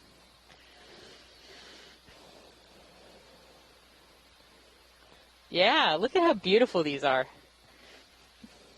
And you really can see, though, that these have that manganese coating that we were talking about, because this is not sort of the original texture of what a basalt would look like if it was freshly erupted on the seafloor. They're also pretty heavily, not heavily sedimented, but they're pretty sedimented as well. Thank you so much. Oh my God, look at that big sponge. Joanna's going to be really upset that we sent her to lunch. And look at that beautiful, look at these beautiful pillow fragments that we're coming on right now to the left and to above the sponge. You can see that very circular or oblong, you know, morphology. It's just, they're super cool. What a beautiful sponge. I don't know what it is. Anyone? Anyone? Anyone? No. Nope, nobody knows what the sponge is. The chat will provide soon. So this is the cooling texture, though, that I think, Deb, you've been talking about in the interior of this pillow that the lasers are on right now. And this happens because, of course, when the rock is liquid, when it's magma, it's just slightly larger in volume. As it cools, it contracts, and because it's a solid object contracting, it has to break. And that's how we get these kind of radial fracture features, which are very characteristic of these kind of lavas. Thanks, Thomas. Very good explanation. Again, I'm really surprised that we're not seeing more stuff living on these rocks. I wonder if it's really a dangerous place to live, though, because of all the talus coming down from up top. Like if you were a brave little sponge who colonized this big surface, and then all of a sudden one day a rock comes tumbling down, and it's just a bad day for you. I don't know. I just feel like who wouldn't want to live on basalt? I would love to live on basalt. Looks like a fantastic place. Okay. The more I see, the more I think that the little black stick-like things, I do think that they may have a manganese coating, because everything looks like it has a little manganese coating on it. As opposed to the black coral skeleton? Yes, I mean, I could be completely wrong. Ooh, what is that? That. I'm going to go with gastropod, because it has a shell. It's a hermit crab, so it's living in a shell. That's cool. And it's next to, is that a hydrozoa? It is a coral? I don't know what it is. Well, that's really cool. Yeah, Tara's confirming that it's a hermit crab. So, thank you, Tara. She's in our chat room. And that it's a coral.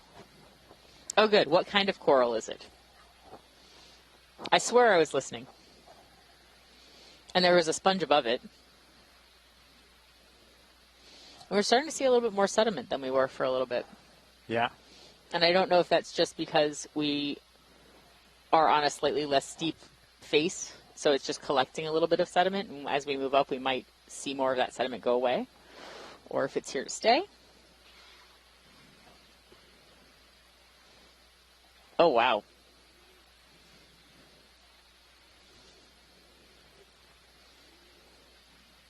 So, it's a sponge. That's all I can tell you.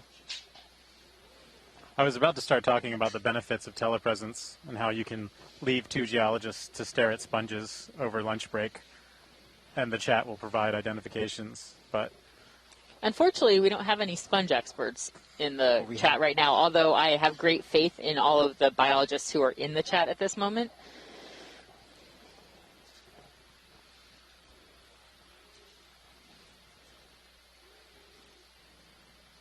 So maybe we're getting sediment. You see how the left side of the screen, it's just kind of a channel that a lot of the sediment gets focused down.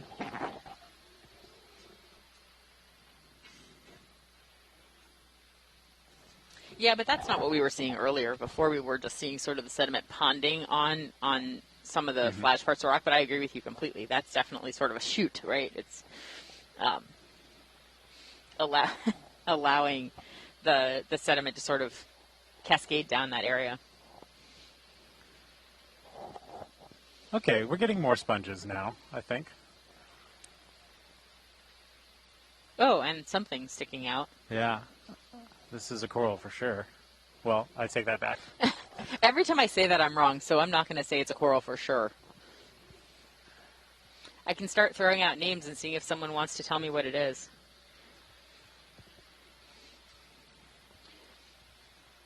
Hydrocoral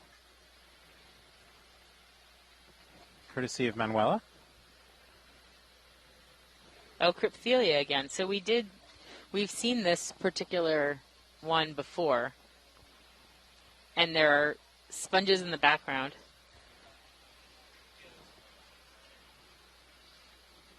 Oh, maybe the Crypthelia was the white one that we saw earlier? Oh, okay. And then...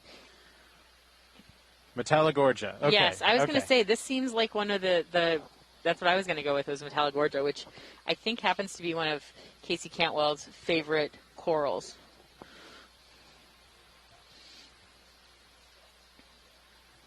And it's got that brittle star wrapped around it. Is this the one that always has a brittle star associate? So this is the Metallogorgia, this coral that we're looking at, always has a brittle star.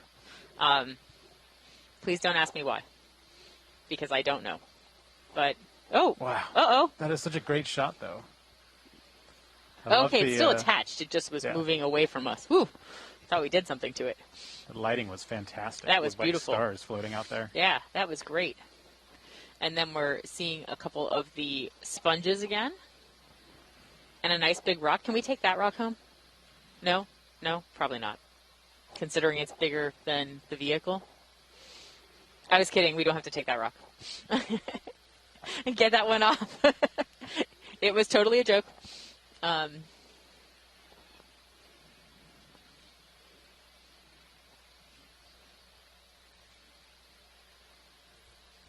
Yeah.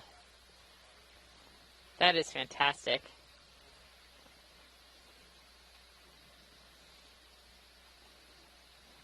That Metallogorgia is so pretty.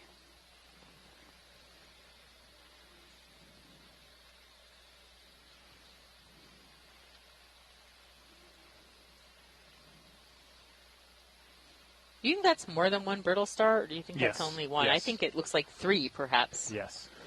There are at least 10 arms present.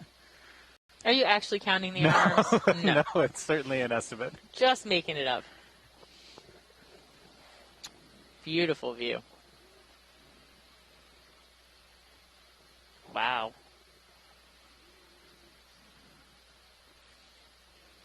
And we can see even from this image as we're looking at the Metallogorgia that there's just dotted with sponges throughout. So we are starting to see a little bit more in terms of quantity than perhaps we were before.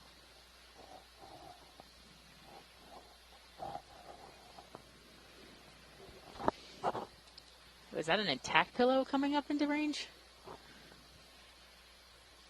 Off to the far left, if you can pan left. No, I was saying if it was an intact pillow, so not a fractured pillow, but it probably fractured on the side that we can't see.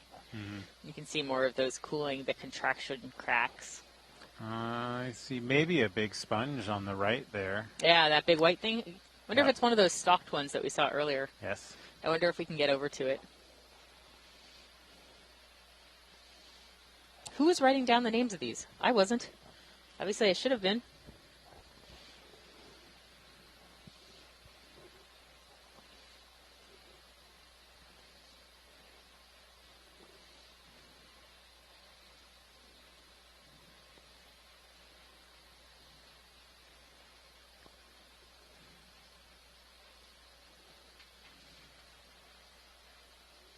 So I'm absolutely not going to say that this is the same thing that we saw before, but we did see a cluster like this, a sponge that was sort of composed of these different pieces, but it was on a stalk earlier, and I can't really tell from the angle that we're looking at whether or not it's on a stalk. Hopefully Joanna's going to look at these later and say, how did you not know what any of these were? And you can see that large central pathway, which I think that's the one that expels the water on this on this sponge. I think I have a 50% chance of being right. Yeah, it is. So it does have a small stalk. Small stalk. Yeah.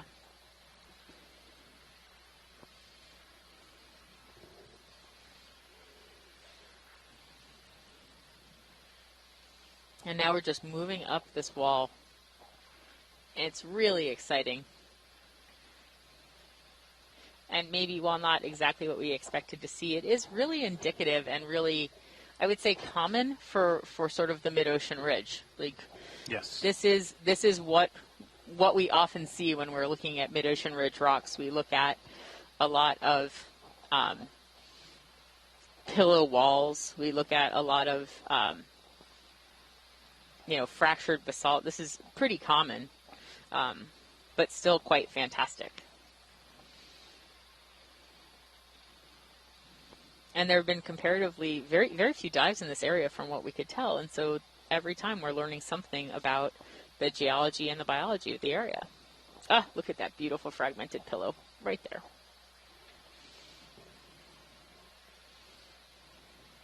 And then I'm gonna guess that this is a dead glass sponge, the Euplectellid sponge, because it doesn't have that bright white color that we're used to seeing. Instead, it's darker and darker color, and that's what Joanna has said. It still provides a habitat for other living creatures, but it is no longer alive.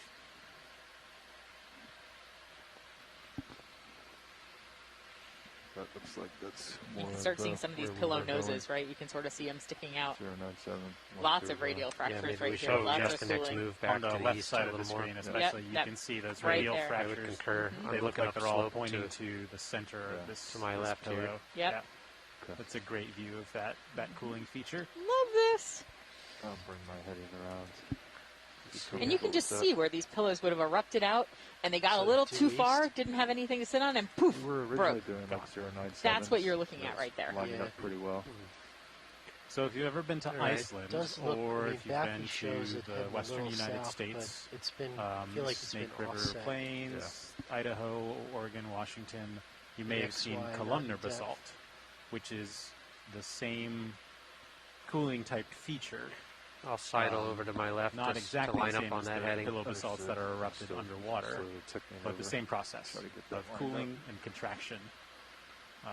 Yeah, to the top, Bathy's 9.7, kind of what we were doing before. Yeah. And so there's another Euplectellid sponge. I'm gonna guess that this one's alive because of that sort of blue-white color that we see. And then that's another sponge up in the top left-hand corner. And you can see that probably the relic of a pillow at the top of it. It's a great. We do have one of our sponge experts here. has entered the virtual building. They're in the chat room, Shirley Pomponi, and so hopefully she might be able to tell us. Wow, there's actually a lot of sponges in view right now. So I'm going to so park I it can here count and we can 7 take our time and look right at there. some of these so we sponges. can take a little bit of time. Pillow. We can look at that nice pillow fragment that looks even like it's a little bit hollowed out at the bottom right-hand side, start while with the also pillow? looking at some of these. Actually, we can start with the sponges. That would be great. Okay, go ahead. So we're going to zoom in on a couple of these sponges. I'll try to.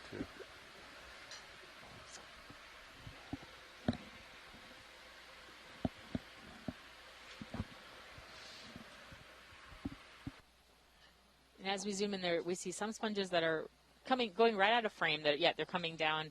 And we actually collected one that looked like this. I'm not going to say it's the same one. I'm not a sponge expert. But that one that is in the bottom right-hand corner does look like something that we collected earlier on this dive. And the one to the left of it has that central ossicle. Ossicle? No, that's not the right word. What's it called? No, I think you're right. Is it an ossicle? And I believe this sponge was the Geodia. The one on the right. On the right. Yeah, I think you're right. And that is what we collected before. And it's something, so Joanna mentored Aspire. And this is one of the species that we're super interested in. So that's the Atlantic Seafloor Partnership for Integrated Research and Exploration. And so that's basically a multinational campaign that we've been working with for the past 5 or so years to better characterize the North Atlantic. And I think one of the things that Joanna in particular was excited about finding this species here is I'm not sure if it's a range extension, but she said this is the furthest south that we've seen something like this. So it kind of leads to the connectivity of the North Atlantic Basin, and it's pretty exciting to see how these things disperse and where we see them in similar types of habitats throughout the ocean basin. On the one to the left, the sponge to the left, Sam, is maybe a haplosclerid. So I'm guessing... Sure. And that's from Shirley, who's one of our other sponge experts. And we are seeing, again, these little black stick-like things, and we've spent a lot of time talking about them, whether they are spines of sea urchins, whether they are just manganese-encrusted stuff, which is sort of where I'm leading. But on this sponge that we're looking at on the left, it has, thank God Joanna's back. It has that central, it's an oscule, evidently I got it wrong before, but I was fairly close. So we were talking about the fact that the sponge we saw on the right, Joanna, we think is one that we sampled. Oh, yes, that's the same we sampled just a while ago. And then the one on the left, Shirley identified as it may be a haplosclerid. Yes, I would agree with that. And then we were just talking about the little twigs. Yeah, so that sponge to the right is what I think is Geodia pachydermata. So that is a species that has been identified as a priority under the Aspire campaign. Okay. So we're trying to look into connectivity patterns of the benthic fauna of the North Atlantic, and so this is a great opportunity because this is quite further south from where the species is known to occur. So it's a great, if it is that same species, which we will of course have to examine in the lab to be completely sure of. It's a range extension for this species here in the North Atlantic. So that corroborates my guess of what I just went through. So I'm glad to hear it from the expert. Yeah. Great, Sam. We've seen them. We can do a partial if you want. And I already can see they're coming into view, another beautiful specimen of Sacocalix, but we will see that in a minute. So here coming into view now is again the hydrocoral. So this Cryptelia hydrocoral seems to actually be quite common here in this dive site. Oh, again, actually, we're seeing again this branched Neoplethalid sponge, and I wonder if we're in a good position to sample, Pilot? We can be, yeah. We didn't collect the first specimen of these that we've seen earlier because we weren't sure whether or not we would be finding more along the way. But since we did, you want to come back wide for me? I think this would actually, I've never seen a Neoplethalid with this sort of morphology, so branching like this. What do you think, Todd? Come around from the right. Mm-hmm. Try to nose in there. Yep.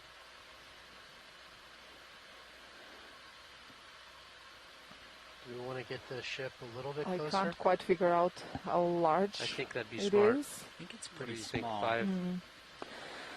10 meters?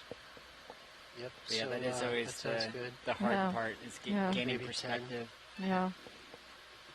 And for those listening, there's been a shift in the room from geology to biology, so we should be getting some more answers on one side and leaving some more things to the imagination on the other, and hoping that our telepresence capabilities allow us to get more experts on the line that can help us describe what's going on that's outside of our areas of expertise. 094 degrees, speed 0.2 knots. Not going to be able to get my toe out there, but good copy, Rich. Take it and float off. Good. Yeah, or just... Yeah, and we're getting here some support in the chat room regarding the collection of this sponge, which is great. Sit down on top of it. All right, Brian, you want to get some imagery of this?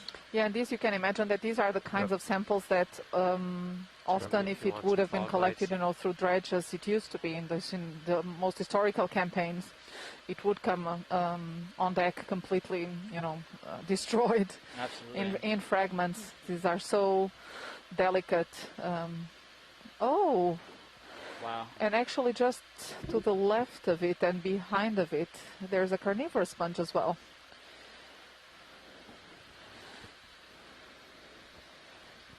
I just realized. Yeah, I was thinking at some of the other it's beautiful. that we saw. Sure. Like if you had dredged it, some of the stalked species, you would have no idea that it was stalked. You Exactly. can't tell how the attachment points. Yeah. And it's also fragile. Also, it would be destroyed. So this is really a rare opportunity that we taxonomists have to actually see the external morphology, the intact external morphology of these species. And then we have a lot of work to do in the lab to put a name to them, by looking at the spicules and the structure of their skeleton. It's amazing how intricate these sponges are. Yeah, it really is. And so that white twig you can see to the left behind that sponge that is sort of swinging around in the current was actually a carnivorous sponge.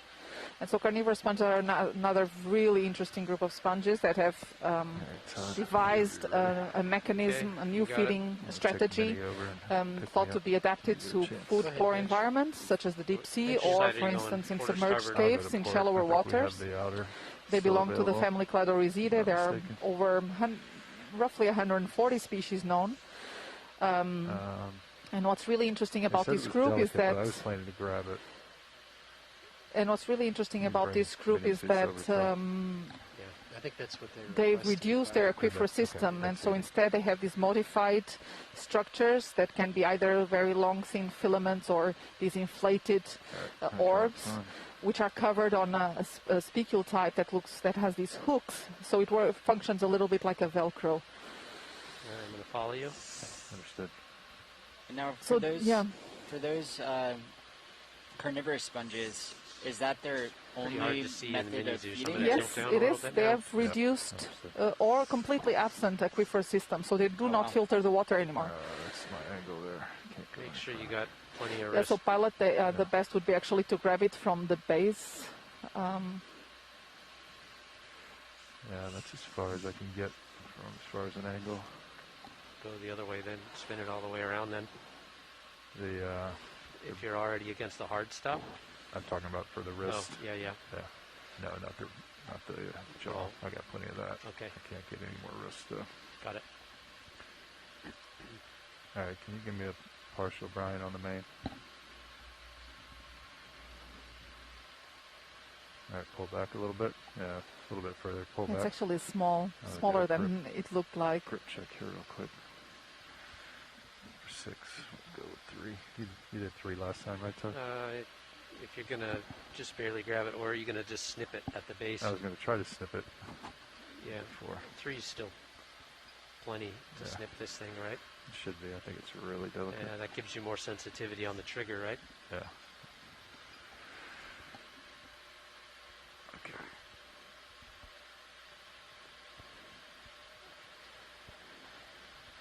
Just going to test the grip here real quick. Okay, that feels good.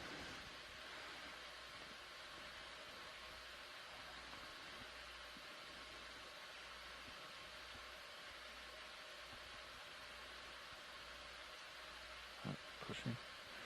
Yep. Okay. Ooh. It's loose. Might want to zoom out. Yep. Yeah, pull wide. Okay. It's stable. Yep. I'll have to rotate over. Might still be moving. I'm It's going to a follow little the sponge. Zeus, Yeah. the mini Zeus. Let's see how far it goes. You can see there's tiny bit of current only. There's pull wide for me, Brian. so many things for it to snag on. I see it in mini Zeus. Yep. Tilting down on mini Zeus, bringing it back to center. There it is. Yep.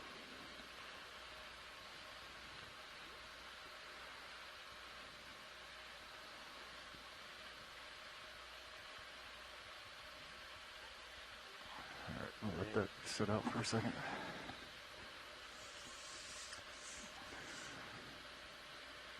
Well, you got a better toehold now anyway. I sure do. Come partial, Brian.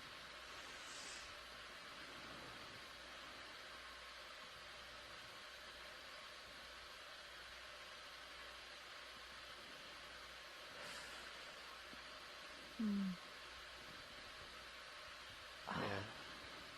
Oop. You're going to get the coral in that grab.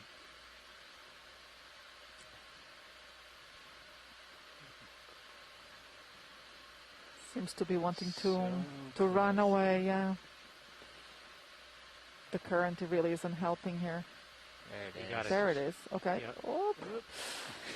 It's all right. You got it. Just move slow. It's okay. Tell me when you're ready for sample boxes. Yeah, if you want to go ahead and try to come out with it.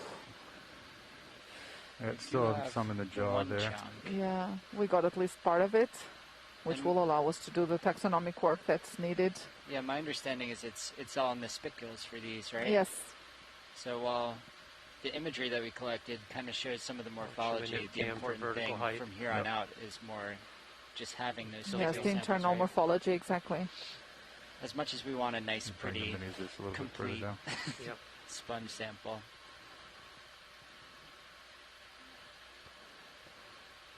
So this will be our sample number 5. It's floating in. It's floating in, I think. Yep. Tell me. Go ahead and close it. Yeah, it's in there. Yeah, it's in there. Okay. Retracting fin. Thank you, Pilot. Yeah, sorry we weren't able to collect all of it. That's okay. Got a piece of it. All right. Hydraulics secure. Ramping down.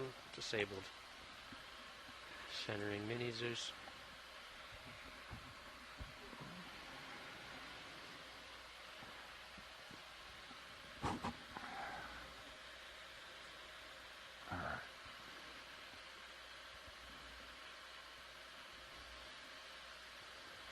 Pilot, can you just confirm which bio box that went into? It's going to be port outer. Okay, thank you. The rest of it's still over here, isn't it?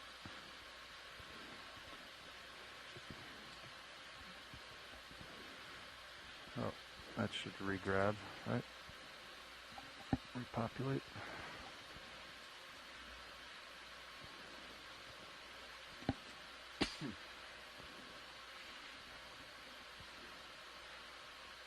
There's another one of ship those is not moving, stalk correct? sponges we saw Oh earlier. yes, so that's the Sacocalix pedunculatus that we saw earlier on.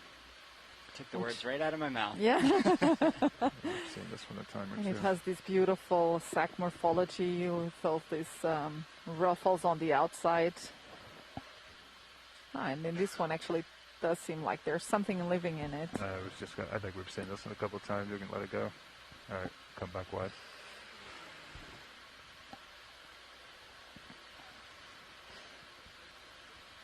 Yeah, so we can rotate down. I'll just do a flyby over it. That's all the way down. You can do a partial there. I'm just here taking notes of the collection we just did. Yeah, there we go, and we can really see that's a beautiful view of the atrial cavity of the sponge. And actually, it does seem that it has, one of those polynoid scale worms there on the upper part. I can set up if they want to see more. I just gave you some more light. Wow, swing look at arm that. pointed down. This is something we don't get the opportunity to see very often. No, it's amazing. This level of detail of the internal cavity of the sponge. It's beautiful. At the risk of incurring your wrath, I think a lot of people just think of sponges as these incredibly simple things, but to see how intricate they are. I know I said this before, but it's still true. It's still true, and it still catches me off guard even after seeing one recently. I'm just kind of in awe from it. Nice. I'm just trying to get up on top of it, but I don't think I'm going to do that. All right, we'll let Yeah, it go. and Shirley here in the chat room is saying that these are like cotton balls, that they totally collapse when taken out of the water, of course. Thank you.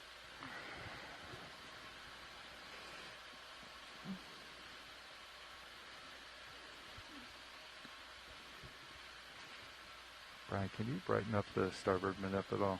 It's pretty dark.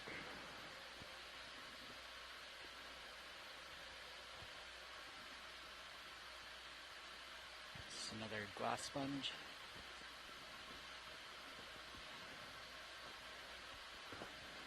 So a little bit closer, pilots.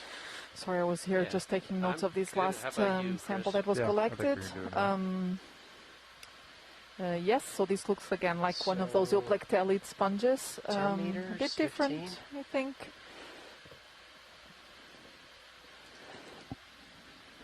It looks like there's the remains of one next to it as well. I don't think there's anything in that one. First return on Sirius is over 25 meters away.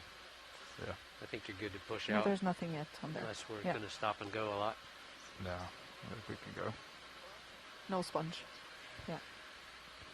Glass sponge. Coming up. I don't know. What do you think, 15 or 20? Yeah, 20 probably. I don't see much on Sirius sonar. No. Okay, I'll call in a 20 at so the last move was 094.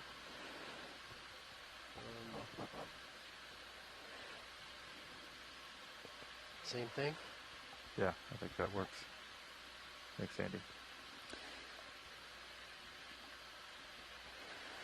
And again, continues to surprise me actually that we're not seeing that many corals. Yeah, you're getting out there, ways on the even though tether. there's this really nice consolidated substrate for them to colonize. Thomas was hypothesizing earlier that it may be 20 meters due to rubble toppling down 094 degrees. Okay. Speed 0.29. I don't know. It doesn't look very rubbly though. No. It seems like beautiful pillow for you there, Deb. Good copy, Rich.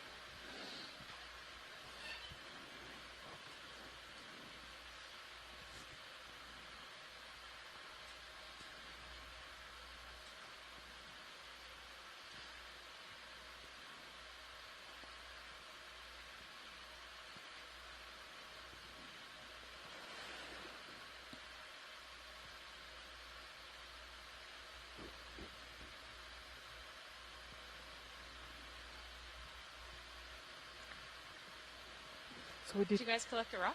Or got me collect a sponge? We collected a sponge. We would not collect the rock without you here, Deb. Fantastic.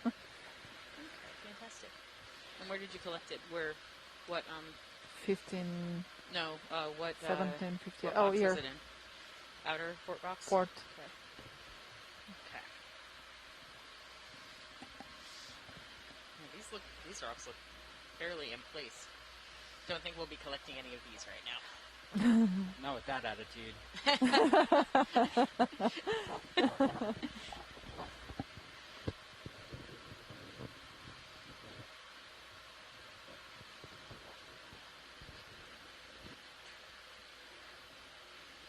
I think for these rocks we would need an ROV mounted saw. Don't tempt Deb with a good time. I was going to say, you can make these things happen. You never know. With enough will. Or lasers, cutting lasers instead of measuring lasers. Could you imagine? Wow. Oh, that would be great. Our sampling would become a little bit more destructive at that point. Not really. If it was sort of surgical, it wouldn't be a problem. Yeah. So it looks like we're still seeing, we're sort of in that pillow basalt and pillow rubble. Did I miss anything? Just a sponge collection. Okay. Yeah. We found again one of those branched Neoplethalid-like sponge, so we thought we might as well collect. So we got a nice fragment of it. Fantastic. Some of it. Yeah. It tried to make a grand escape. Yeah. Now it will continue, it will grow back, right? Well, not this one. Not probably that one because it lost its attachment point. Oh, it did lost its okay. But it's for a better good. What is this thing growing on the... Is that a sponge with a crinoid? A crinoid? It looks like it's a they're doing, so I think they're doing some lunch shift changes, so we have to wait to see what's going on. But you can also see those nice textures of the pillows next to it. Oh, these are beautiful pillows right here. Or broken pillows, I should say. Yes, it's a beautiful crinoid there, attached to the sponge skeleton. Hey, Pat. Hey, Sean. Look at that. And it's interesting because here we have both a part that seems to be I was going to say, is that a little sponge bit both dead. alive and Yes, dead? exactly. So it's a zombie sponge. Yeah. Oh, zombie sponge. That's a new one. That's So a it's new actually one. quite interesting because it seems that a sponge colonized the internal part of a dead skeleton. Look at that. So how do you know that? I mean, I'm totally sure you're right, considering you're a sponge expert. But how do you know that it's like a new sponge that's colonized an old sponge versus like a dying sponge? No, you know? no, because you can see that still has like the typical wall detail, as you can see there, and on the outside you see that it's a dead skeleton. That's so interesting. So my guess is that this was a skeleton. It was another Neoplethalid that was living there, and it died. It left the skeleton behind, and for some reason, the larvae of this Neoplethalid just found that to be a very good place to settle and grow. And now it has extra protection. That's really cool. Yeah, it's very interesting. Yep. Whenever you're ready, Brian.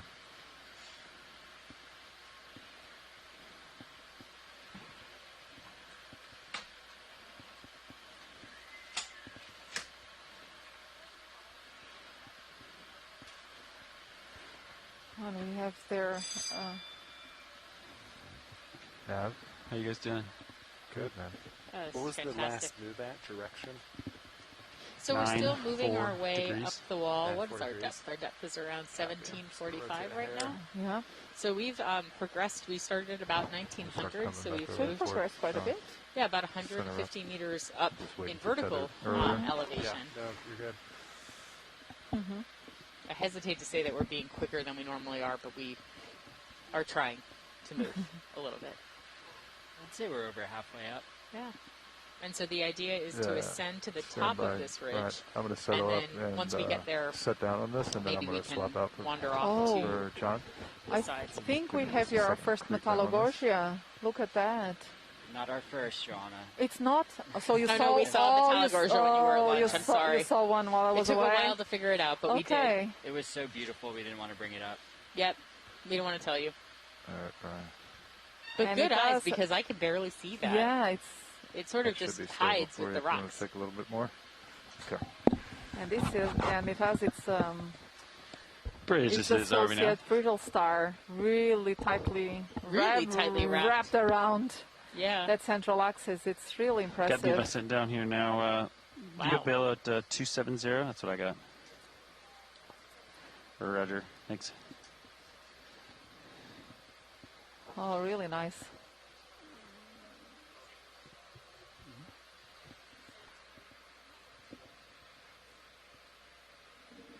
Nav, what was that last move at distance-wise? 20 meters. 20 meters, good copy. Look just how delicate those polyps are. Look at how Yeah, that's tightly. beautiful. God, that thing is like super tight around there. Yeah. What, by being that tightly coiled, what is it gaining? I mean, Yeah, I guess. I mean, it probably is not always in that okay. in that position there. I actually wonder if it does adopt a much tightly coiled position because we're here, because of the lights. I don't know. When a giant light monster comes at Yeah, exactly. Its first thing to do is say, I'm Yeah, going to just- wrap myself more tightly around Yeah. this. You're not taking. Metallogorgia. If you take. If you're taking my coral, I'm going. Yeah. Hey, Pat, how's it going? Hey, co-pilot, good. Nav. Hey, pilot. Starboard bios are full. Roger. And it's interesting because I think in what we've seen and also in previous starboard lives with ones these are Metallogorgias is that as they grow older, the branches that we see along the main axis will start falling, and we will only have the terminal branches with the polyps. But here it's not the case. So we have here different branches with lots of polyps all along the length of that central axis. That's so impressive that you can even see that. Even now, knowing where it is, I find it very hard to see on some are that 10 meters, some video. are 20s.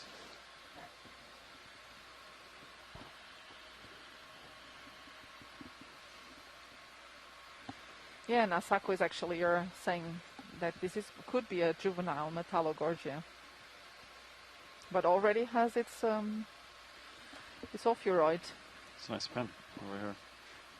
Oh, and nice. So Tara Sharpie here roller. in the chat room is also saying that this strange-looking urchin that we saw very early on our dive, was an Aspidodematid. Even for me, this one is difficult. And it seemed that structure on the top was the urchin anal bulb. We need to know more about this from Chrisma. I do not need to know more about that. That was enough for me. Thank you. It is. Even with the Yep. maxed out, yeah. It was 42. At like, I turned lights on. Aspidodio. Aspidodematid. 42. And they were only like 80%. Yeah, and that was from identification was from Chrisma himself. At 50. Once you start to go Who down, is an expert in a kind of Yes. Okay. It's good to, At the Smithsonian. Don't go 100% on them at 50 because you probably cook that bottle. Yeah. See, looking at me, almost 100. It looks like the direction of the slope here, huh? Yeah, I think about 195, 100 looks pretty good. Oh, again, one of these sponges. So they are not so uncommon here. I don't see anything on blue view. It looks like any step feature. Have to find out what it is. Last watch did say that there was some really step beautiful action happening. Is that another Metallogorgia? Yeah, a large one there. On current sonars. This one doesn't seem to have those polyps along the main axis there.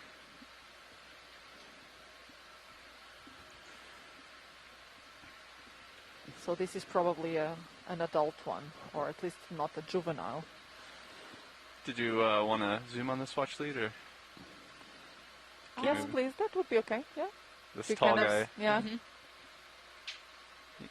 Come on in, did you? I'm just enjoying the angular structures of the rocks too, like the way that they've cooled. And we've seen a lot of these pillow basalts, but we're also just seeing some large blocky texture. Oh, that is cool.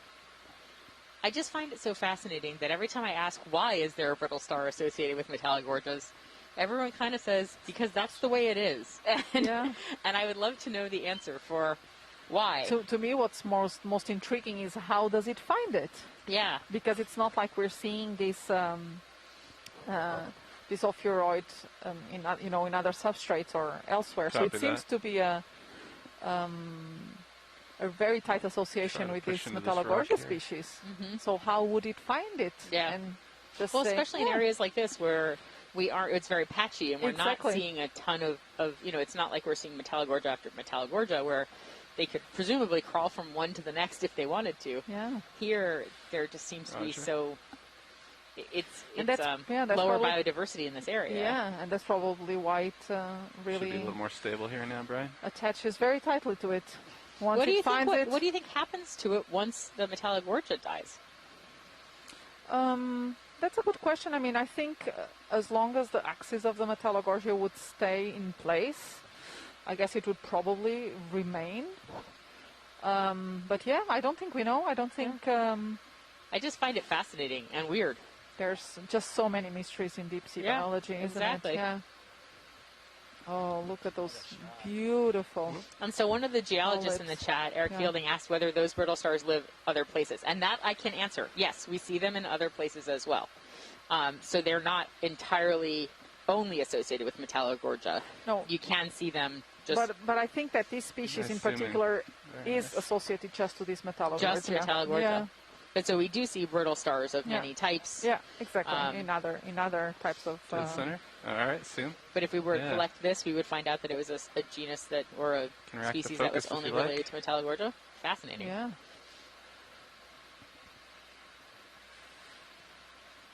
Oh, and there goes another sponge. Oh, look at that. What kind of crab is this? It starts with a P, right? No, this is not actually a... It does, oh, it's I'm not sure if it's a juvenile paramola crab. Paramola is what I was thinking about, yes. But you don't necessarily think this is a paramola? It doesn't, unless it's a really juvenile one. Roger. It doesn't look like that genus. Nice job. But yes, it's again carrying a very small piece of sponge. on its back, probably uses it as some sort of camouflage. I think its weirdly sedimented legs are even better camouflage. Yeah.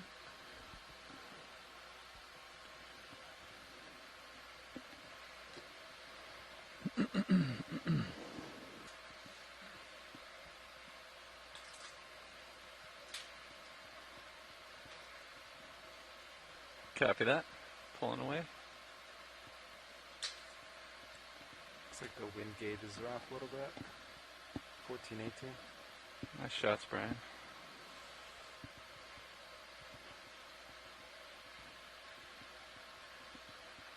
Yeah, one's supposed to be true and one's supposed to be relative, but we're not moving, so they should be the same.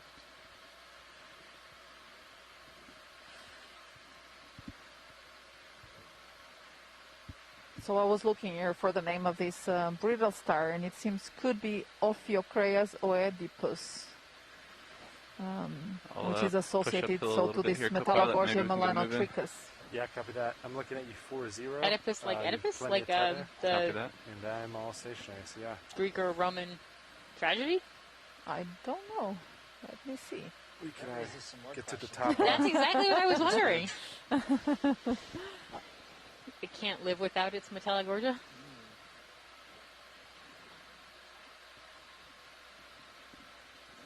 Hey, Bridge, this is RV now. What are your relative wind birds reading right now for magnitude? I got one of mine says 17, 17 still, 17, 16.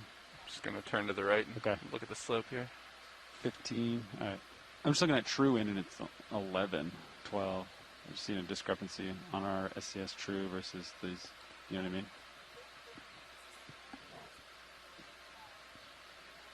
Okay. Yeah, 18. Got it. My readout. So there's several glass sponges that we're seeing. Is a little bit lower than everybody else for some reason. I wonder why. And it's hard to tell whether these rocks are, like, whether we're in a little bit of a local talus slope or whether these are in place but have more sediment on them. Like, normally I would say that I think that these are a little bit more like it looks like a talus slope. It looks like they're not necessarily attached to the rocks around them. Exactly. Of course, last time I said that I was wrong. So, when we tried to collect one. Looking at the bathymetry, it looks like the slope kind of levels out slightly here, so I wouldn't be surprised if there is a little catch from stuff falling. Collecting from above. Yep. And we've kind of run through a few little gullies like that so far, where we found them more sedimented and a little bit more filled with talus. What is that thing in the middle? This in the almost dead center. Something very is it dark? just a rock that is very dark? Though? Yeah. We can come in. No? If you wouldn't mind, what is that? It is just a rock. I mean, not just a rock. Rocks are delightful, but this one seems to have a little bit more of like that reddish cast that we sometimes see. But it doesn't look like the rocks around it, which is very odd. It also has some delightful biology on it. Yeah, it has a hermit crab. It's got a brittle star. Some hydrozoans, I think, and also a hydrocoral. Yeah. It does look like it has a darker crust and a more reddish crust than some of the rocks around it. I wonder if it looks different. It is a stray from above. Sure. I've almost got my skid down. So you reckon that one would be loose? I don't know. I mean, yes, because it doesn't look like the rest of the rocks. Of the other one. The same texture either. Yeah, that's true. It doesn't seem quite as bumpy like with that, like because you can see that manganese crust on the lower left that we're in right now. Yeah, you can see here the brittle star resting on that its rock. Is so cool. That's very nice. It looks like it's just hanging out. Yeah. So is that a filter feeder, or is that like a this carnivore? Or yeah, it will be mostly a carnivore. So it really is just hanging out, looking for its next meal. Roger that. Thank you so much, Pilot, for zooming in on that rock. Of course. I'm actually trying to find more of the carnivorous sponge that we saw earlier on. Oh, look at that beautiful hermit crab. Carnivorous sponge. Were you at lunch when we saw the first hermit crab? Oh, maybe I was. Wow, she missed all the good stuff. Yeah, this is my first hermit crab of my life. We did see a hermit crab earlier. I think I hear someone calling you outside the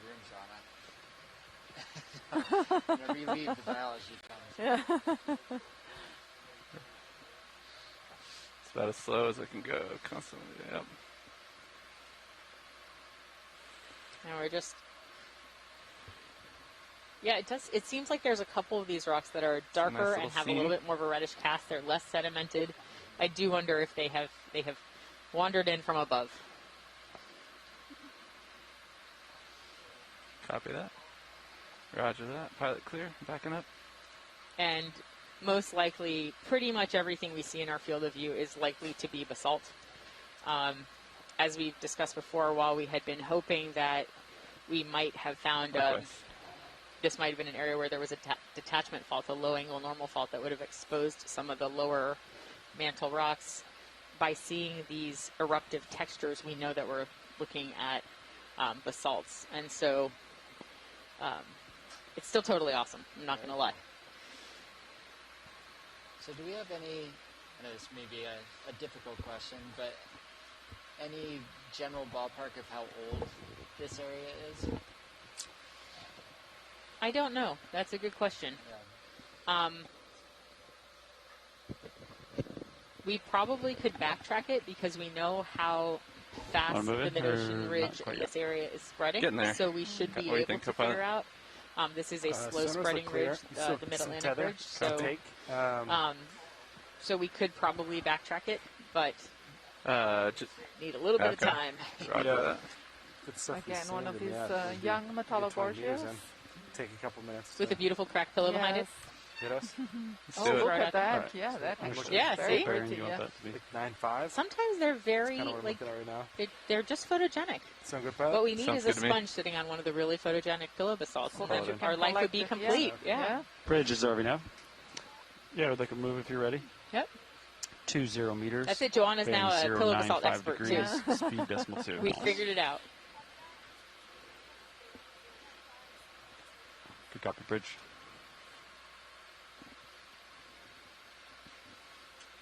Oh, this is beautiful. It is really interesting to me how many sponges we've seen on this dive, and comparatively few corals. Yeah. So in terms of biodiversity, I've been saying it's low. Maybe that's not the right answer. Maybe it's just, it still seems to have a lot of different varieties of sponge, but they're patchy in distribution. Yeah, exactly. Oh, look, there's, just went off the field of view, but there was a pillow. There's a couple of them that, like, you can see where the magma flowed, like the lava flowed through and then sort of left a crevice behind. It left an empty hole. Mm-hmm. So you can see the outline of the pillow where it had cooled. Yeah, I see there. You see that? Yeah. Isn't that cool? Yeah, it looks like a basalt balloon that broke. And we walked through a much larger analog. Is it the right or left one they want to see? On the left. It's beautiful. Thank you. Left one? And, come on in. And we walked through an analog of this on the Azores when we were on Pico. We walked through a massive lava tube, and they're basically created in exactly the same way. How cool is that? It's really cool. Oh, thank you so much. Of course. Fantastic. Thanks for spotting it. Yeah. Roger.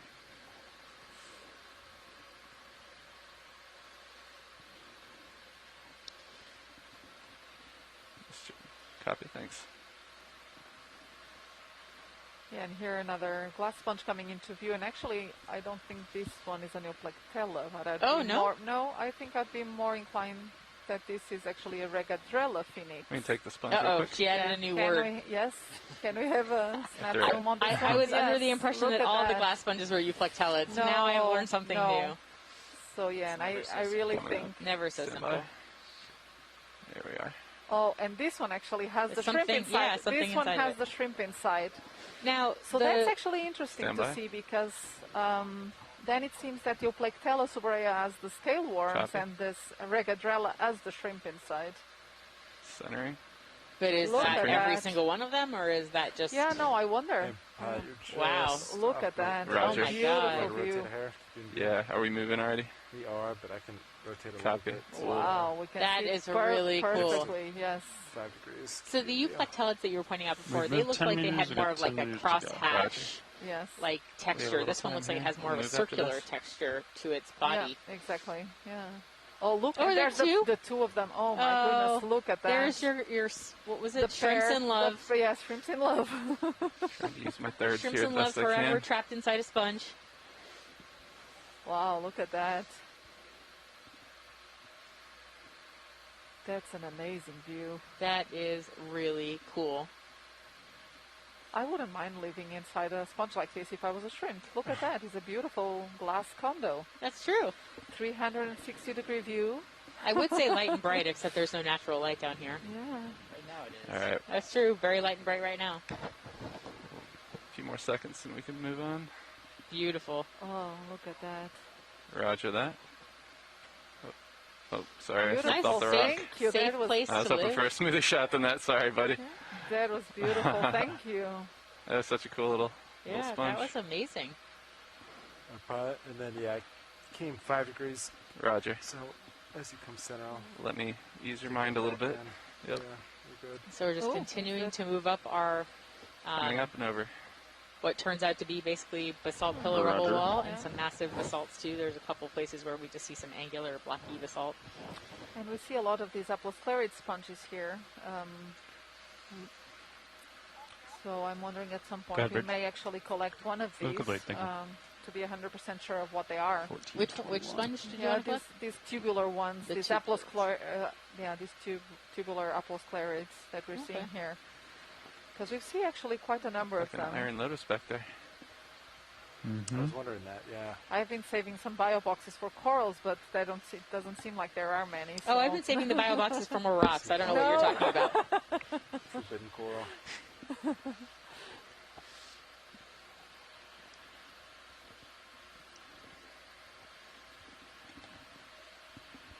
Yeah, I keep wondering if there's going to be a depth range where it just switches. It will Yeah, switch. yeah.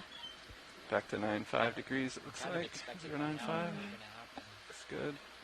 Yeah, for sponges at least, usually at around 1,500 meters, there is a shift in the community composition. Of course, this depends a lot on the area, but typically what we're seeing here is the typical All right, I'm all already set back up here. lower Roger. bathyal communities.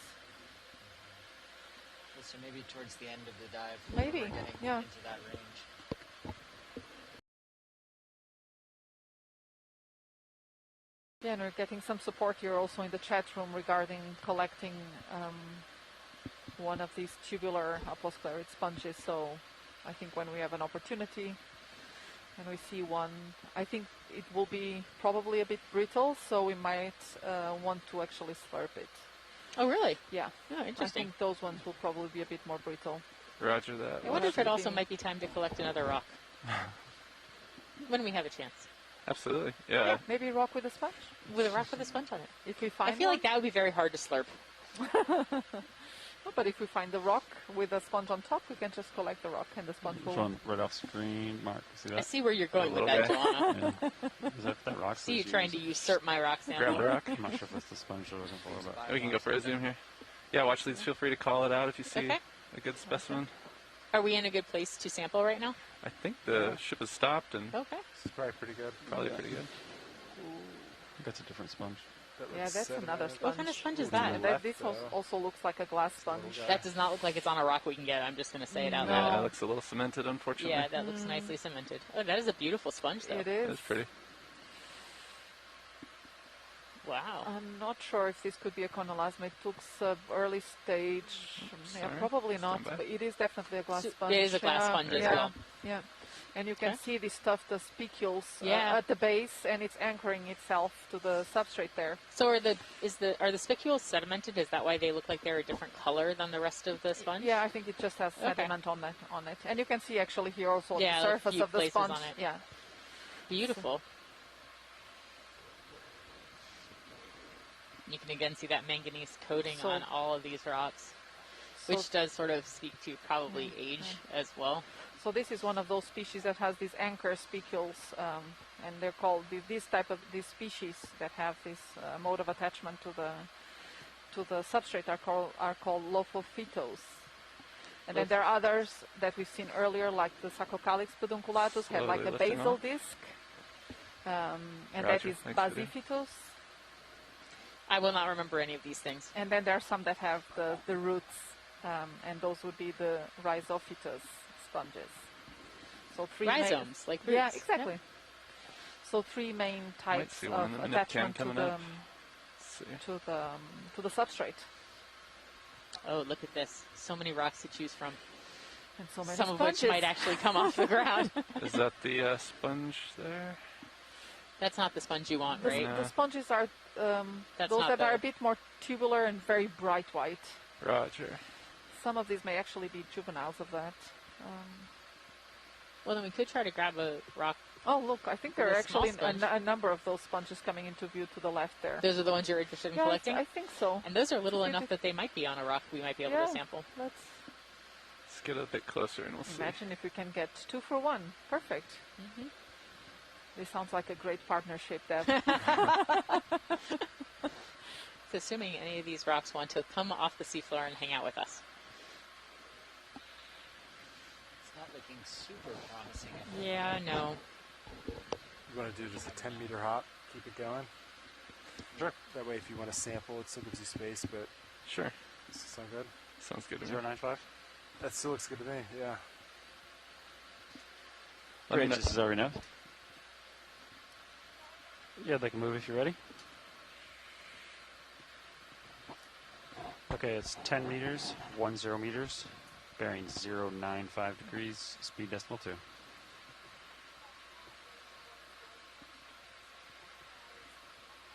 Good copy, Rich, thanks.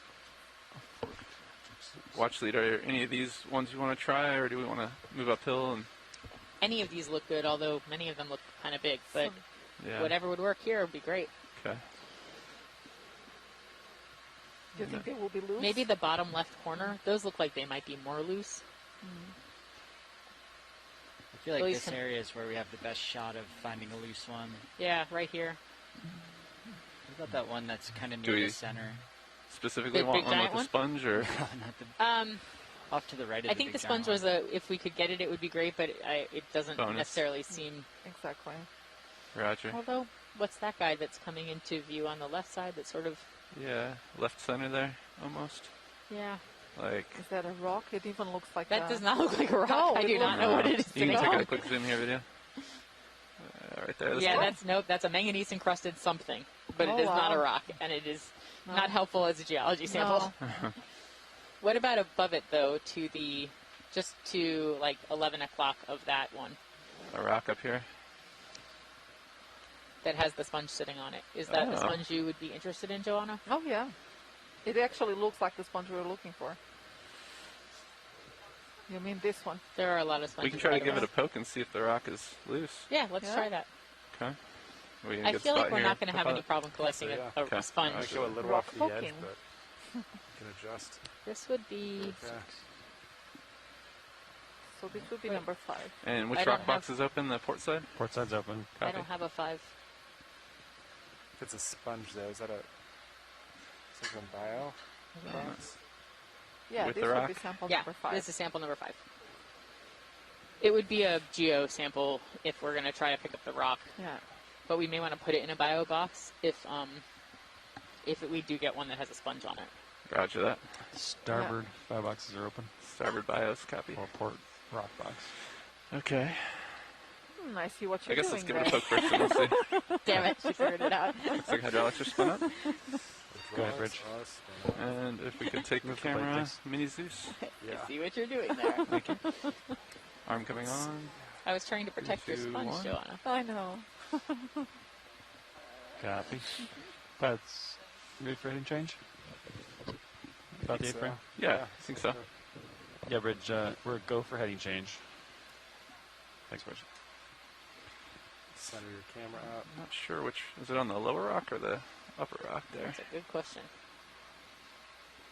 Oh, it's on that rock. I don't think it's on that rock. zoom Oh, in. it Yes, is. it is. It Oh, is. oh, yes.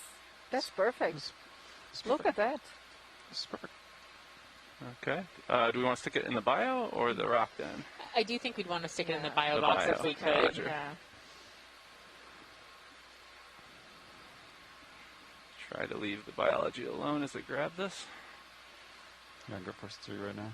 Copy. Awesome. So we are going to call this a geo sample. Yes. But it will have a delightful sponge associate on it. Want to get the fogs on? Take a look at it. Let's do it. Okay. You got There we it? are.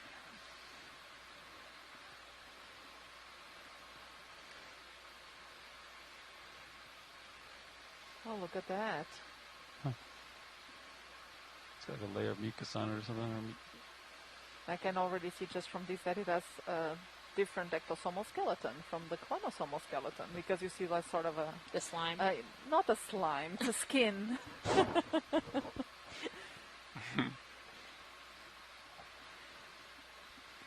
Does this look like a good specimen here, Watch Leads? Yes.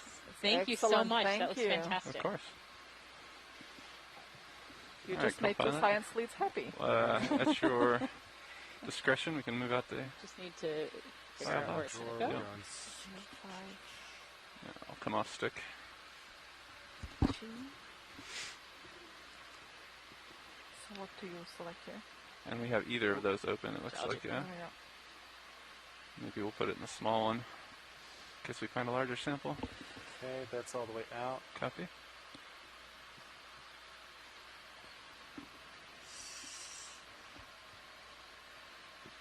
Let me know if you want a camera move. Copy that. Yeah, if you could turn to the right a little bit, yeah, it'd be great. Try to set it in there so we don't all stopped. Hurt the sponge. Got it, Copy. Bridge. Copy that. Thanks, Bridge. I want to be able to release the claw, so I'm going to set it in like this. Yeah, it looks like good. There we are. I'd just drop it right in, but yeah.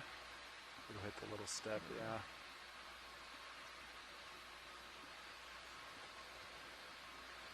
Starboard inner. Track clear. Now.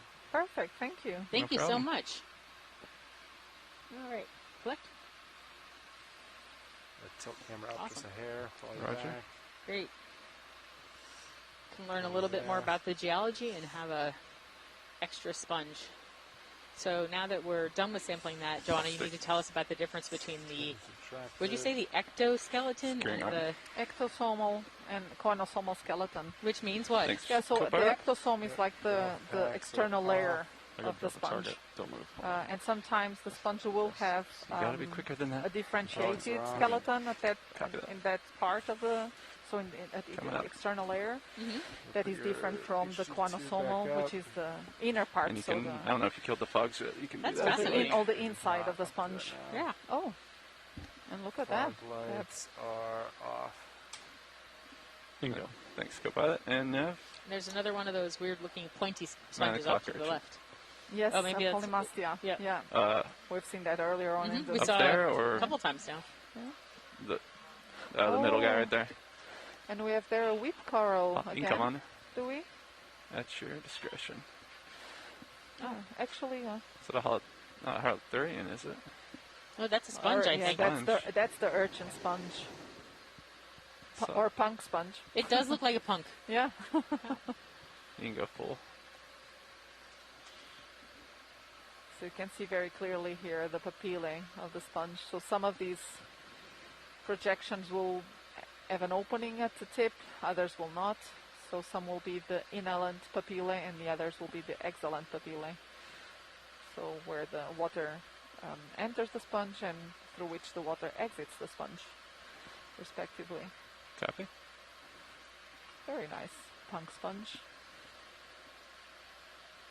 Lifting off slowly. Punk sponge. I love it. Nav, would we be in position to take a water sample, actually? Yes. Yeah? Absolutely. That would be great. Hydraulics are on. Characterize the slope over here. Thumbs up from clipping. Wow, look at that. Valve packs are on. Jeez. I am resetting. Wow. Roger. All right, Nav. When you're ready, clipping's ready. Ready for this? I'm ready to drop a target. Firing bottle number Sample 2 6 is in water. 3, 2, 1. Fire, fire, fire. Bottle number 2 fired. Good close. All right. Resetting. Valve packs off. Hydraulics are down. HPU off. Nice sample. Sample 6. Water. Thank you. All right.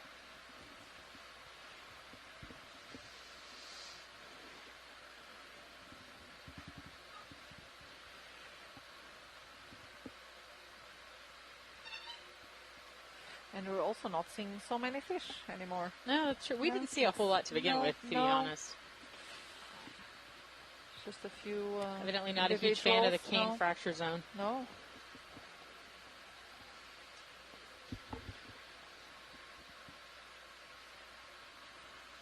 You can see some more of the radial cooling around where the pillows were, and you can see some. This is very much fractured but intact, this ridge.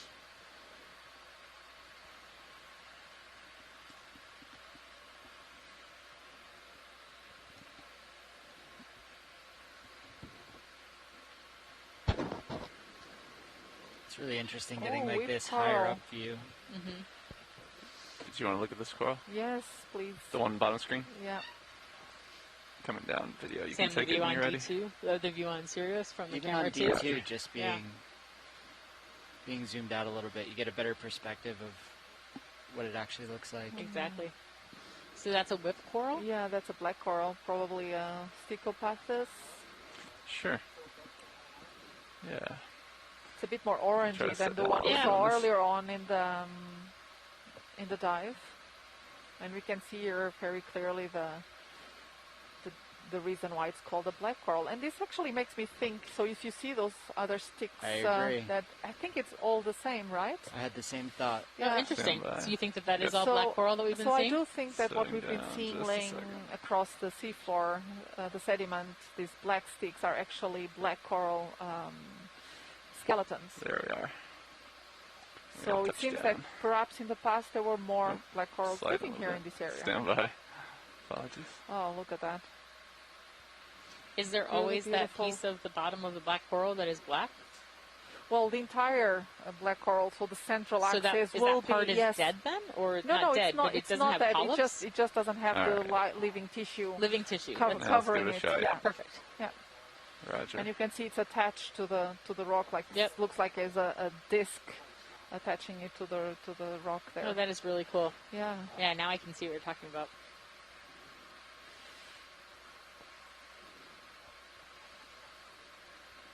I'm not sure if this is like a common species, or if it is indeed actually still. Look at this beautiful view. So pretty. Wow. Lovely.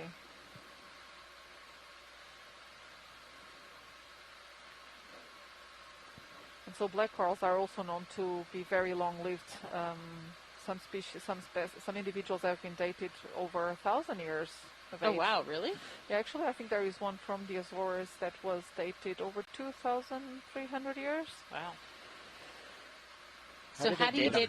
There you go. That's what I was going to ask, Sam. How do you date a coral?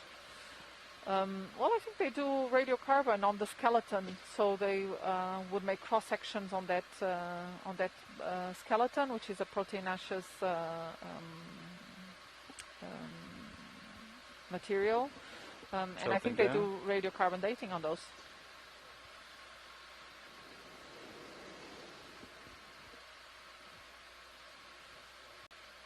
Wow. You see, Ryan? It's actually quite a large one as well.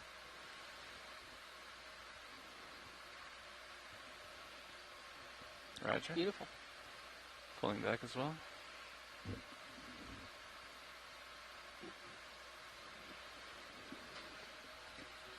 So we're continuing on our merry way upslope.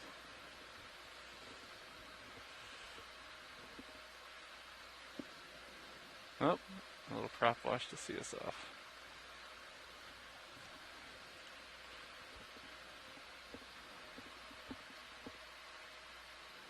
All right, coming up, co-pilot. Yeah, copy that.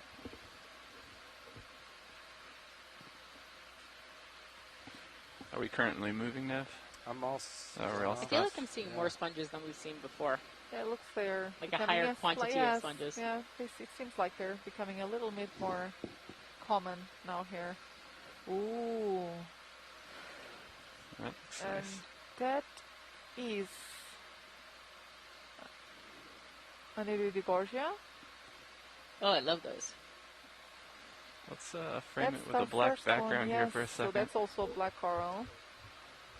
Roger that. Let me try to put a Look skip at its down over here. Stalk. They're beautiful. This is what we call deep sea And then I can fireworks. pirouette these are my around it favorite. afterwards. Yeah, it really looks like fireworks. I think this might look nice. Copy that. Alright, I have a foot down. You can come on in video.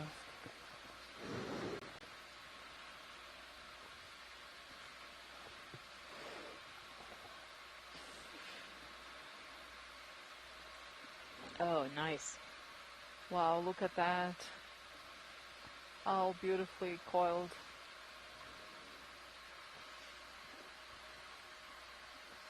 This is, and then with those branches towards the outside of the coil, and then with all of the polyps distributed, very regularly distributed along those branches. Yeah.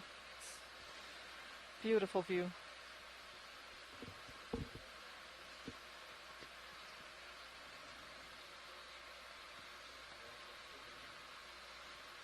Yes, I'm being corrected here in the chat room, Roger and that. very rightfully so. This is a golden coral, not a black coral. This and one actually or the we one can before no, it? this one. Are one. you sure? I think so. Okay. So this is Iridogorgia. Yeah, Iridogorgia. A This is a golden coral? A golden coral. And actually, if you look Okay. at the Yeah. central axis, it is rather golden. Mm-hmm. I don't know which species Copy. this would be. I know one species called Iridogorgia magnaspiralis. I simply know Wow, the look at Iridogorgia are that. the ones with the Beautiful. curly stalk Beautiful. and then look like a firework at the end. Very pretty. Very, very pretty. Yeah, I'll try to lift So up it does and seem that slowly but pirouette steadily around we're it. seeing a few Alright, different taking species off. now of corals.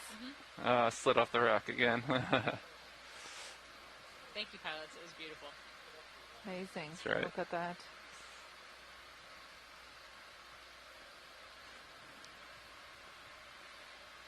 Oh, the question is what's behind it? Copy that. Oh, another one. Do you want to rack focus or should I just go over to it? Roger that. I'll just come around it then. Yeah, it's a little ways off yet.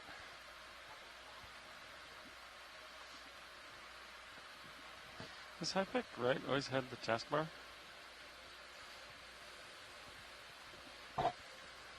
And we're hearing here also in the chat room that You know what I mean? the black Probably coral normally that we don't. saw They just tried to not have a a few taskbar minutes there. ago may be actually a Phanisticopathus. So not Stichopathus, Show but task. probably a related genus.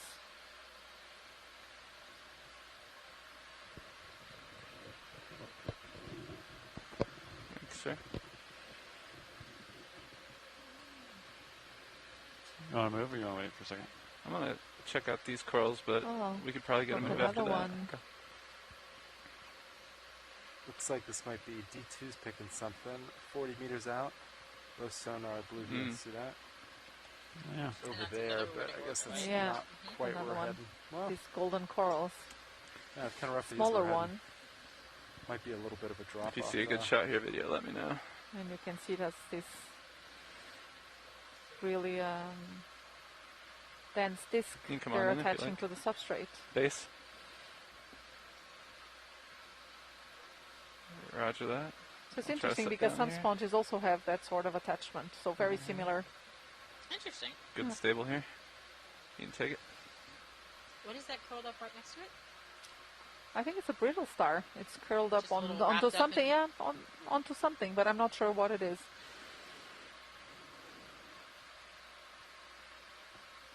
It's like it's giving itself a Yeah, hug. Roger that. a rock lover. She's just hugging to a rock.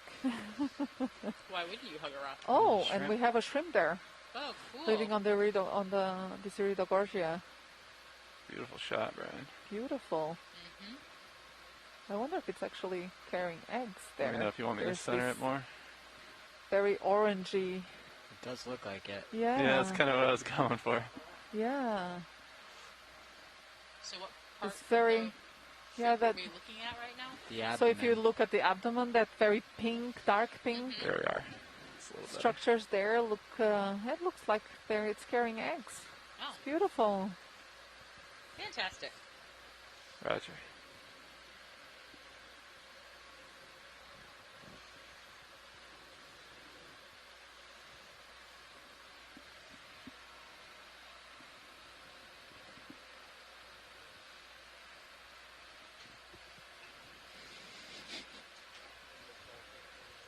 Roger that.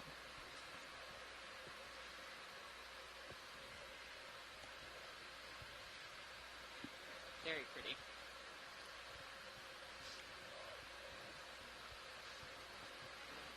And I think there's a different coral there on the background to the upper right. Roger that. Hydrocorals? I don't know. It looks a bit different, actually. Copy that. Did we put that move in already? I have No, not yet. Okay. I'm just going to check the sky, and then I think we can be on our way, so My we might want success to put rate's it like in. 95%, no success. Probably go ahead and do, what do you think? Some of us are 20? better And than I'm others. not much Right. better, really. Local high, Corals are then you pick definitely it not up pretty my quick afterwards. Okay. So I expertise. think 20 at We'll keep trying, though. still Yeah. 95 degrees looks pretty good. 20 meters, bearing So, 095. yeah, so this is not an hydrocoral. Let me get it from the side a little bit. Might be a like- better Well, profile. yeah, we're getting actually here an ID from Right, Iris, just over now. and she knows what she's talking Yeah, you guys about. ready for a So, move? apparently range this is a 20 corallium. Setting down, Brian. 095 degrees, speed decimal 2, please. We've actually seen some, but they were hemicorallium. We saw them on the second dive. Good copy, don't switch. All right, So you can maybe come on this is closely related one.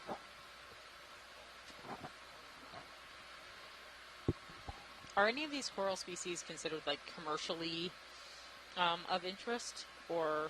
Well, precious corals have been That and was really cool. are, That one's, like, and there a covered lot in of them brittle are stars, actually right? protected. Yeah, I wonder actually if this coral is just dead. It doesn't look like there's living tissue there. Looks like a skeleton only. Yeah, it really looks like it's just a skeleton. So what's the stuff that's not brittle stars? So that's the coral. No, like. Oh no, like- sorry. Or is that just Oh sediment? no, Is that looks like mucus, some mucus Yeah, like- threads. oh, my yeah, favorite, mucus threads. Yeah. There we are. Can't have a dive without talking about mucus.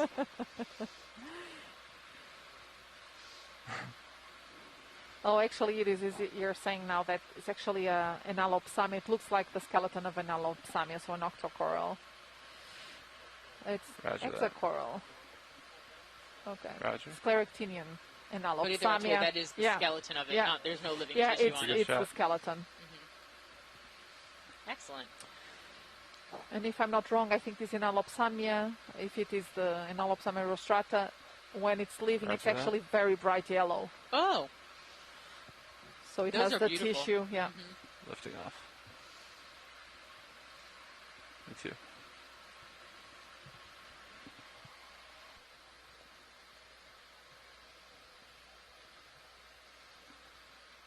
So we're continuing upwards, and now we're sort of on just a big face of basalt rock.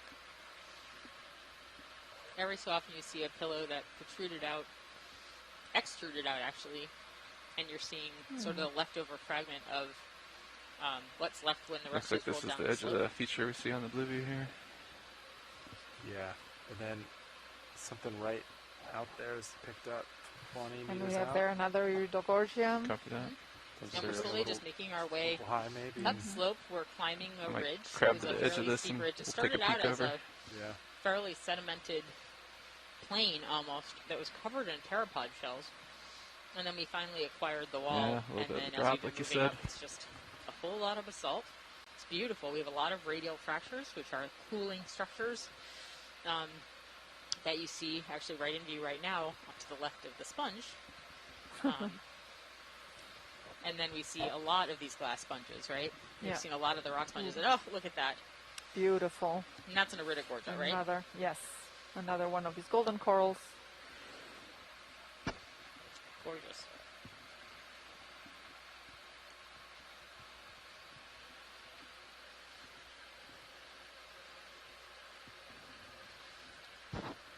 So we're starting to see a little bit more quantity of biology as well as Yeah. quality, which has been Just high starting to since the move. beginning. Copy that.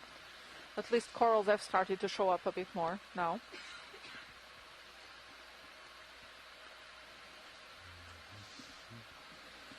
Which makes me really curious to see what we're going to find as we are relatively shallower. The last move was a Probably one 0.95 of the as well. reasons we should Copy. try to keep moving up slope at Yeah. a reasonable good pace, pace, not staring at every single thing we see, even though it's exciting.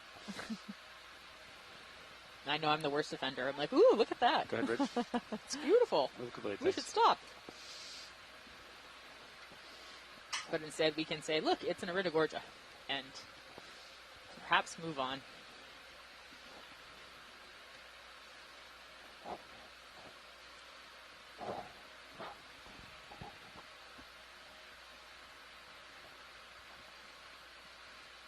And a Metallogorgia there on the background as well, in the lower right.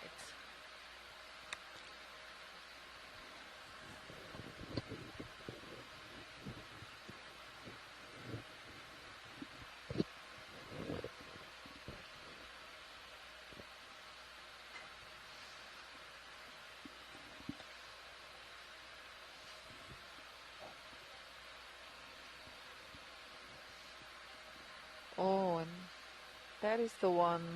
Is that the bright yellow one? The bright yellow one. So that one is actually living. I see that there is some back and forth here also in the chat room between Analopsamia and Solenosmilia. Don't want to get too far ahead of you around this feature here. But that this might actually be the same we have a little thing. more to go. Maybe the color will give some more movement. Yeah. Doing 20 more meters. Your blue view's looking out. Yeah. 50 meters easy. Yeah, so now it seems that this one would be Analopsamia. Roger that. You want 20 more? 20i. 9.5 degrees. Still looks good. Yep. So yeah, so it's very interesting that Yeah, if slowly you but want to come on steadily in we're while we're seeing waiting for that different ship move. coral Bridge species. is over now. More of them. You guys ready for a move? All right, same as last. Which is kind of what we were 20 meters, expecting, bearing I think. 0.95 degrees, speed decimal 2. Oh, look at that.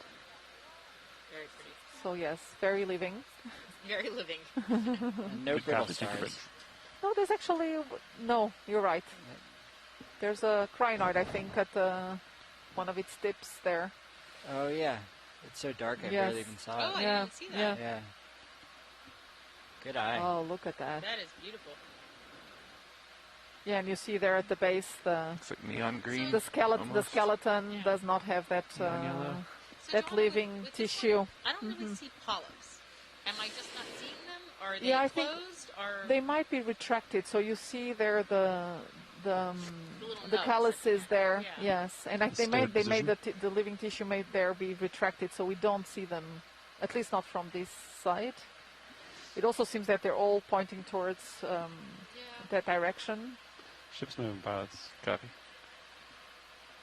Oh, it does look like there might be a couple of brittle stars in the back.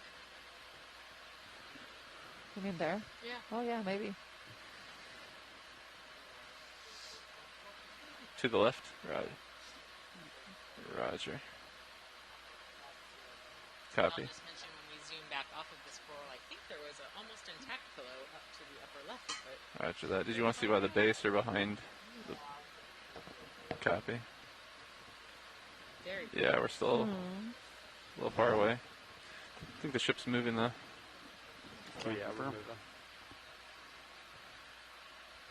Still some time though. Roger. I'll finish the shot and push forward.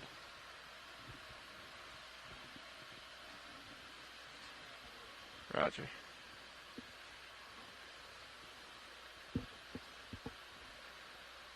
Keep slipping off those rocks. I'll get it one of these days, Brian. Yeah.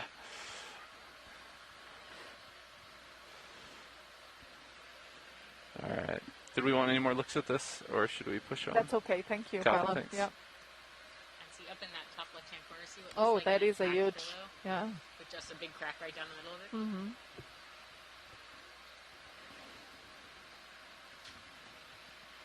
Coming up.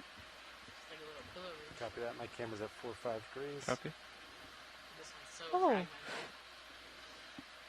Is it another Iridogorgia? No. No, Is it pilot, can we have a snap zoom on top of that pillow lava? Oh, on top of the pillow. Yeah. That looks like a corallimorph. Come on in. Yes, Oh, that is it not does what I look had at all. like. Oh, what is that? Very pretty. So next to the sponge, this is a corallimorpharia, I think. Let me look this up very quickly. Let me know when we need to move. Copy that. Copy that. Give it a little more time.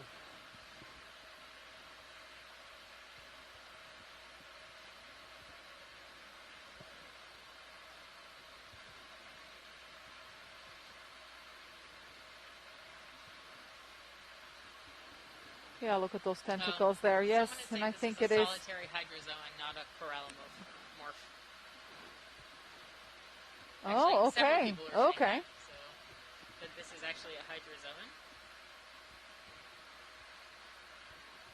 We hadn't seen this before, yeah. Corallomorph and a hydrozoan. Yeah, that's what I'm looking for. Okay, we'll information, find out yeah. Corymorpha is what.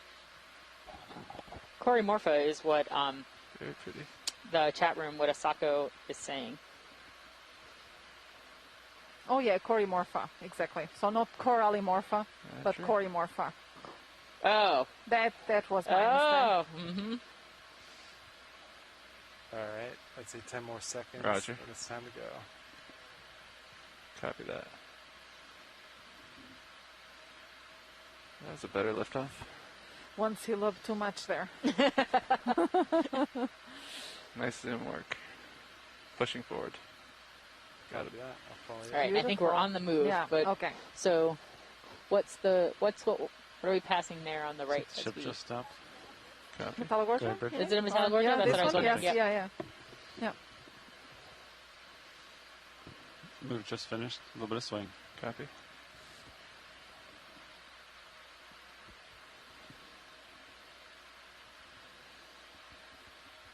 Just following you up now. Copy that. Now these rocks are looking a lot less, at least from here, and of course you'd have to zoom in to see, but they do look like there's less manganese crust on them than the ones we saw previously. So as we've been moving up, we're looking at rocks that don't look like they're quite as heavily encrusted with manganese. Copy that. And you're looking at they're not quite as dark and not quite as bumpy. Not quite as bumpy. Yeah, it's really the bumpiness. And we're seeing some intact pillows. Oh, I just love a nice pillow basalt. That's a really neat ridge feature here. Doesn't everyone love a nice pillow basalt? I love a nice pillow basalt. You're starting to. Sure. Yeah, they're wonderful. We will convert you yet. You will also enjoy the joys of a beautiful pillow basalt. Look at those. Interesting coloration over Fracture zones are where rocks come alive. Mm-hmm. Yeah.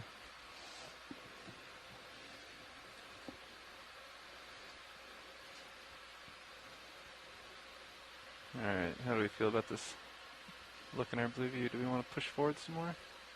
Yeah, another 20 meters. Just keep going forward. Ride this ridge. Looks like it might curve a little bit to port, but for the starboard. Copy that.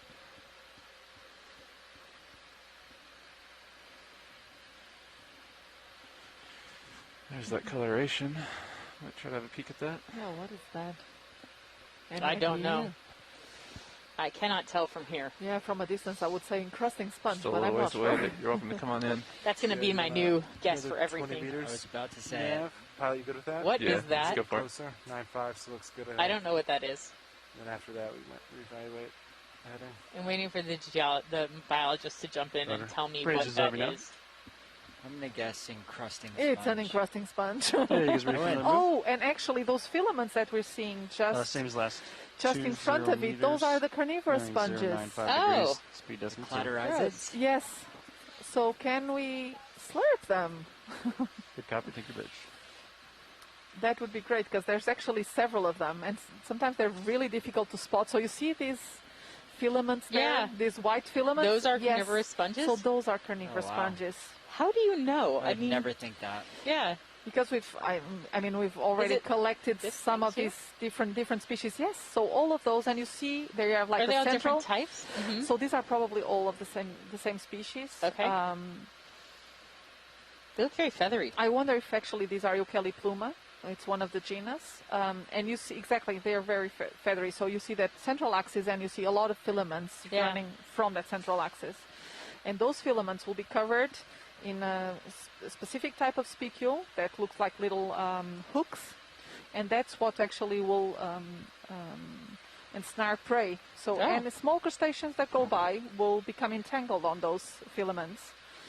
And then the sponge will mobilize cells to envelop this prey and then just digest it.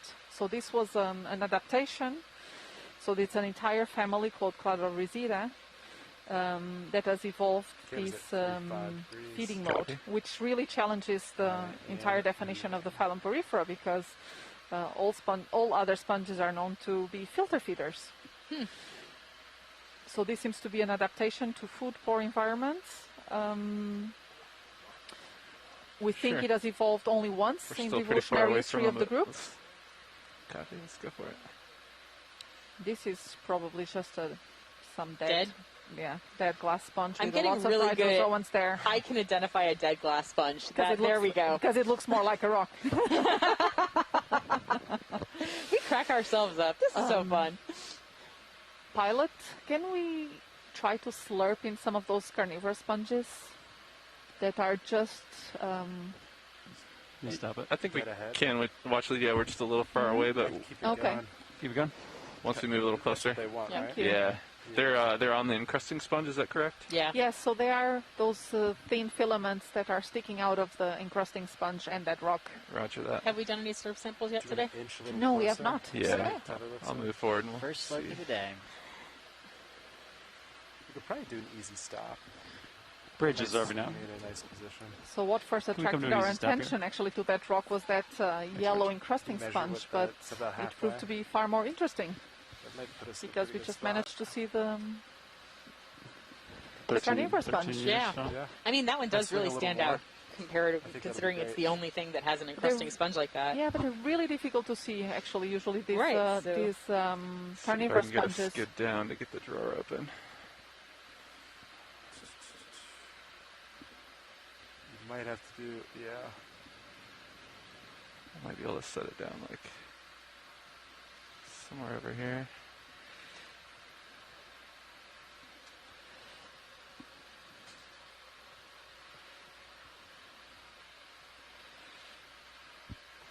So we see several Maybe of those on top filaments. Of this guy. I don't know if that's too close. No. Oh, for the drawer? Yeah. It's a good distance for slurping. I can't tell if... Let me look down a little bit more.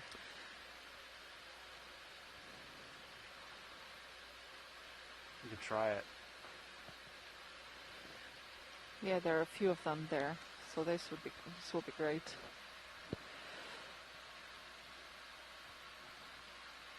Let's sit here for a second.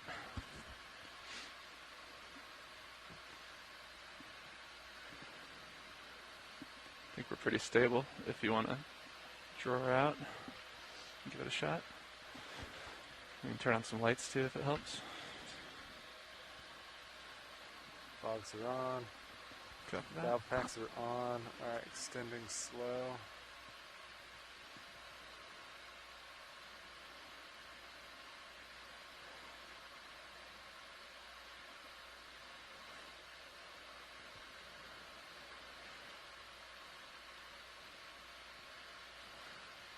We're just going to keep quiet here till the pilots do their... Let them do their work. Yeah. So we're going for all those little strands sticking off the encrusting sponge? Yes. So if we can get maybe 2 of those, would be great. Roger that. Alright, I'm going to come up a hair, point my camera down. They may have to be sort of scraped off from the rock with the tip of the slurp. Understood. But shouldn't be very difficult to... It looks like we're settling out here, co-pilot. Thank you. Let me extend a little more.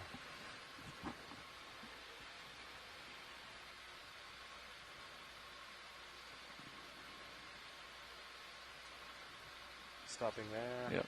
I bumped you just a hair, but... Roger that. Let's see if it settles.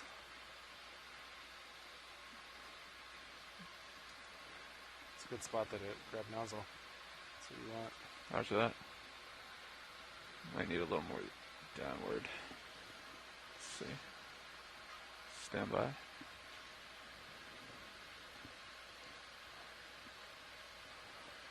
might have overshot a hair. Do you want to push us 10 meters back now? 10 meters back, 270. Yeah, thanks. Bridge is over now.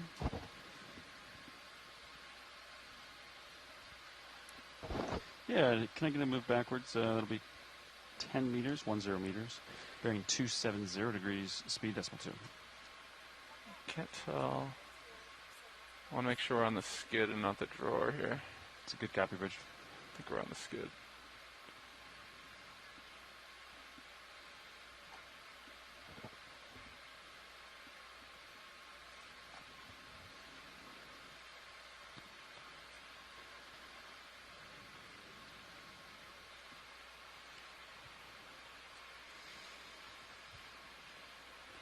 you want, you could just rise, grab it. We could suck the drawer in, and then you could reacquire that way if that's easier.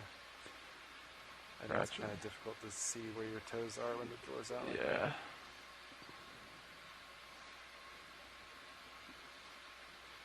I think the toes are touching.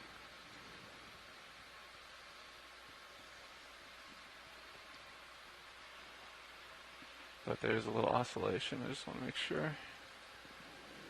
Yeah. I'm sliding a little bit.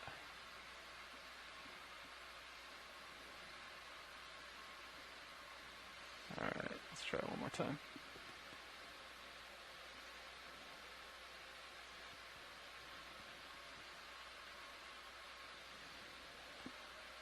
See how that looks.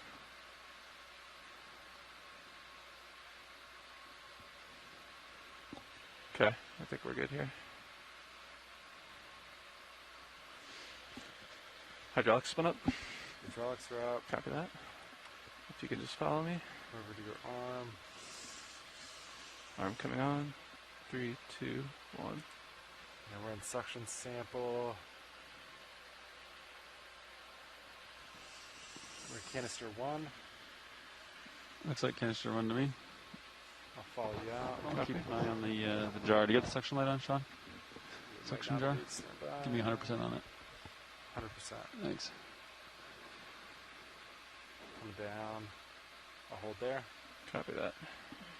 Might need a little more grip force. Go ahead, Bridge. Copy, thank you. Alright, Sean, that 10-meter move is complete on the way back. Copy that. Yeah. I think I'm already seeing myself move a hair. Roger. Yeah, that's good.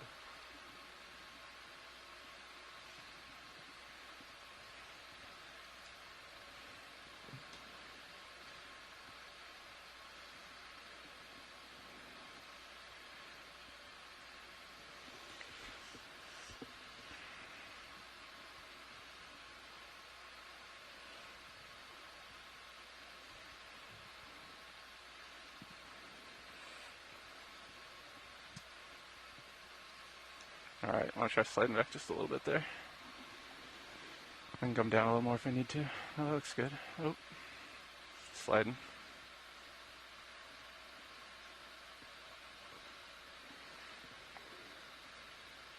Make sure we're stable here.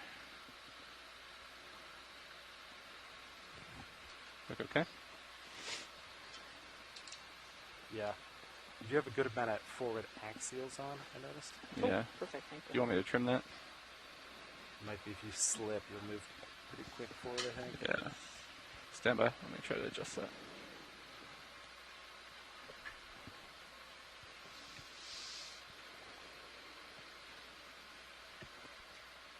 Retract the drawer a little more.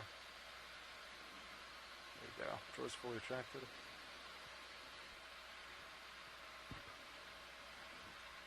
Let's try that. Yeah, I did that. A little more comfortable. Yeah. Okay.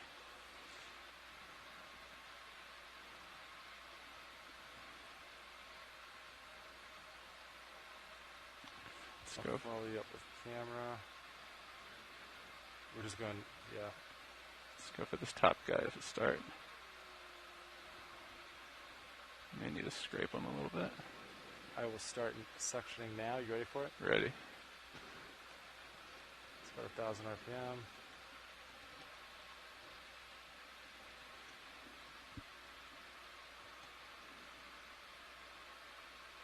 Let's try to give him a little scrape. I think it's in the nozzle, right? Yeah. Yeah, Minis has a pretty good view of what's going on. Yeah, you're still probably 4 inches away. Roger that. Let me keep an eye on that tape if you could, Nev. Sure, you can come on in a little bit. Thanks. Oh, got one. I'm watching the jar. One is in. Nope, it's in the jar. Do you want to keep going? Do we want another one watch lead? Yeah, if we can get another one. I think Thank you. Okay, maintaining suction. Roger. Still in the jar, looking good. Copy. Go for 2. Going for 2. Is it in the hole, Sean? Is it in the... I think so. There you go. All right. I think it's in. Just got to scrape it off.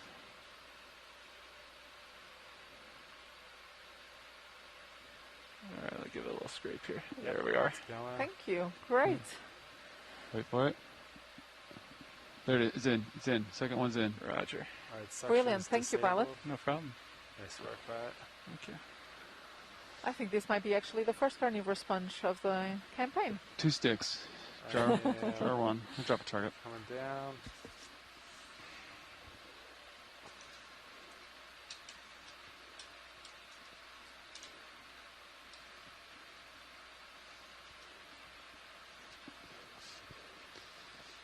Sample 7. All right.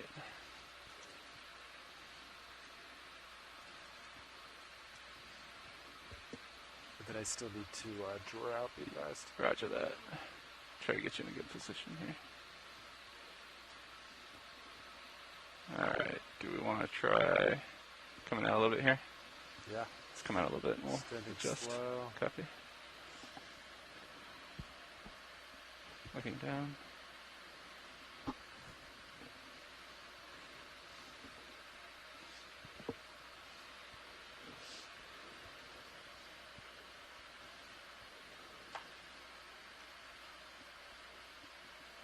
It's looking real good. Oh, pushing a little bit. It's okay. I'm all stopped. Alright, I can go the rest of the way. Yeah, you're pretty close.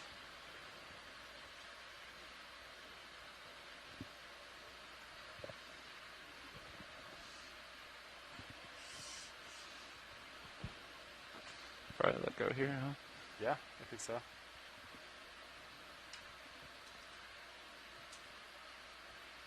Nice. Clear? Dang, looks good.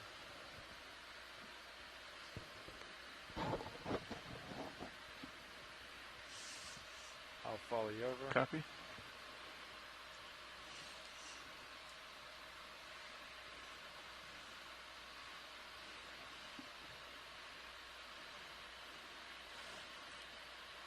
Pilot, can we just have also a snap zoom on those 2 sponges in the center? Sure. Stand by. Thank you. Okay, shoulders fully up. Should be. Actually, we have here a little sponge hotspot. There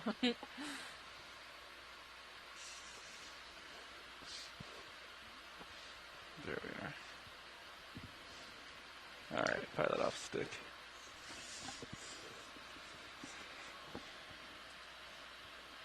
Does that look okay? Yeah. Looks a little angled. It's a little angled, but it should float down. Roger that. Alright. Valve packs off. Thanks, go pilot. And what would you like to zoom on? Watch lead? So on those 2 sponges, central bottom now. Just below Roger, the right there. yellow. Yeah. Come on in. Thank you.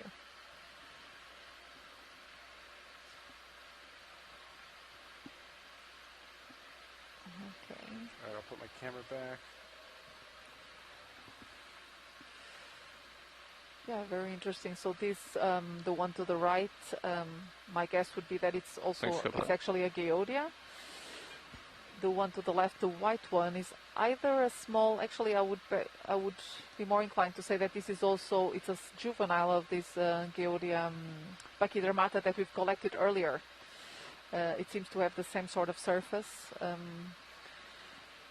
of that large specimen that we collected. As for the encrusting sponge, it's as in most encrusting species, it's very difficult to say exactly what species they may be without further examination in the lab. That's great. Thank you, Pilot. No problem. Joanna, what are those like grayish, stringy things within the encrusting sponge? Yeah, so those are the inner canals where the water flows through, and sometimes you only see those canals because they're thinner as they move from the pore areas.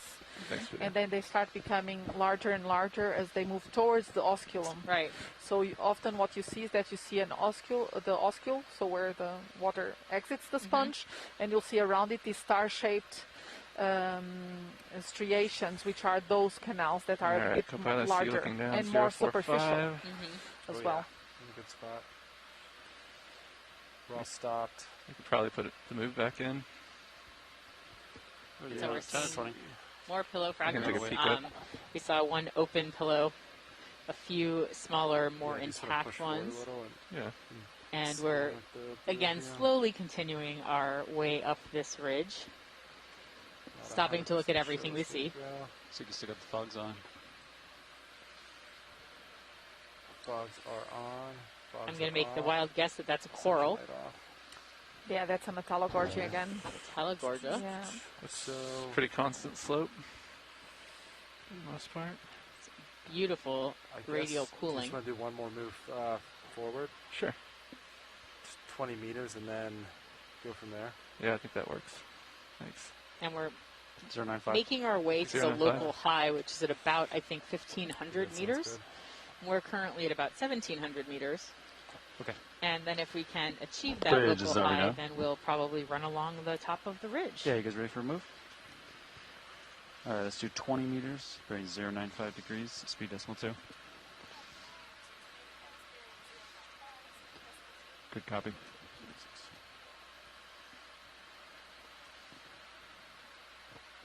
Oh, look at these cool pillow structures.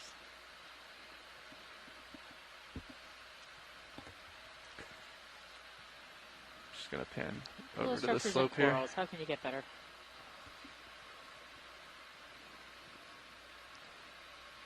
Oh, and another one of those sponges that looks like it's a punk rocker, right? The punk sponge. What's its Yeah, name? I need to write this down. What's its real name? Not the punk sponge name. Polymathia. Polymathia. Possibly Polymathia corticata.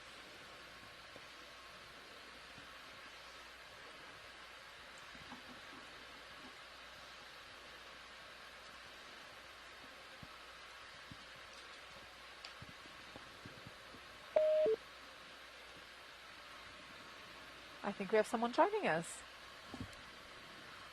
Hello. Hello.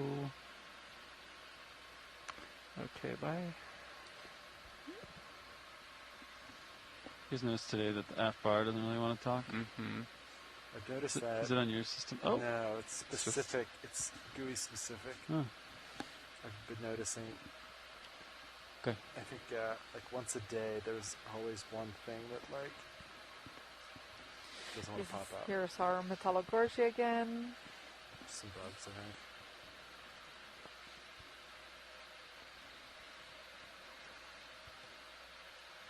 Oh, some really nice individuals here. Very long stalks.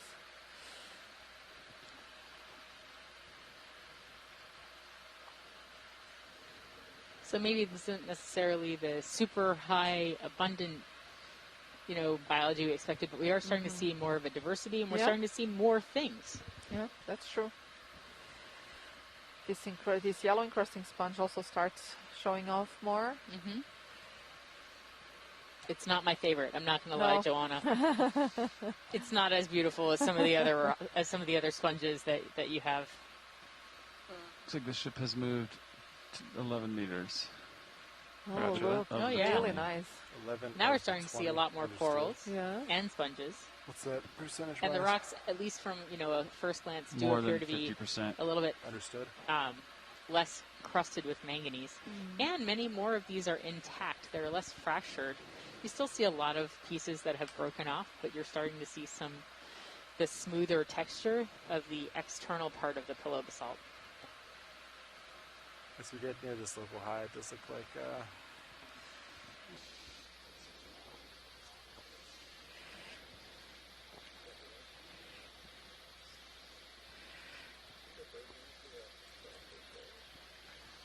Ooh, that's our first starfish of the dive. Is that the cushion star? Yeah, it looks like it. Is this what? Is it sitting on a sponge? It might actually be munching on a sponge. Oh, is it eating a sponge? Yes. So actually, Chrisma has published a paper a couple of years back showing exactly from Okeanos Explorer cruises, showing how a lot of evidence of starfish actually eating sponges and some corals as well. So I wonder if this is the goniasterid sea star that Chris referred to many times. Oh, Chris is online. Clean faster. Clean faster. Clean faster. Great. Thanks, Chris. Feel free to chime in. Clean faster. And it's eating a sponge, we think. Yes. It really looks like. Well, there were a lot of sponges around. Unless it's resting on it. But I would be surprised. Didn't just want to hang out on the sponge for fun? Very cool.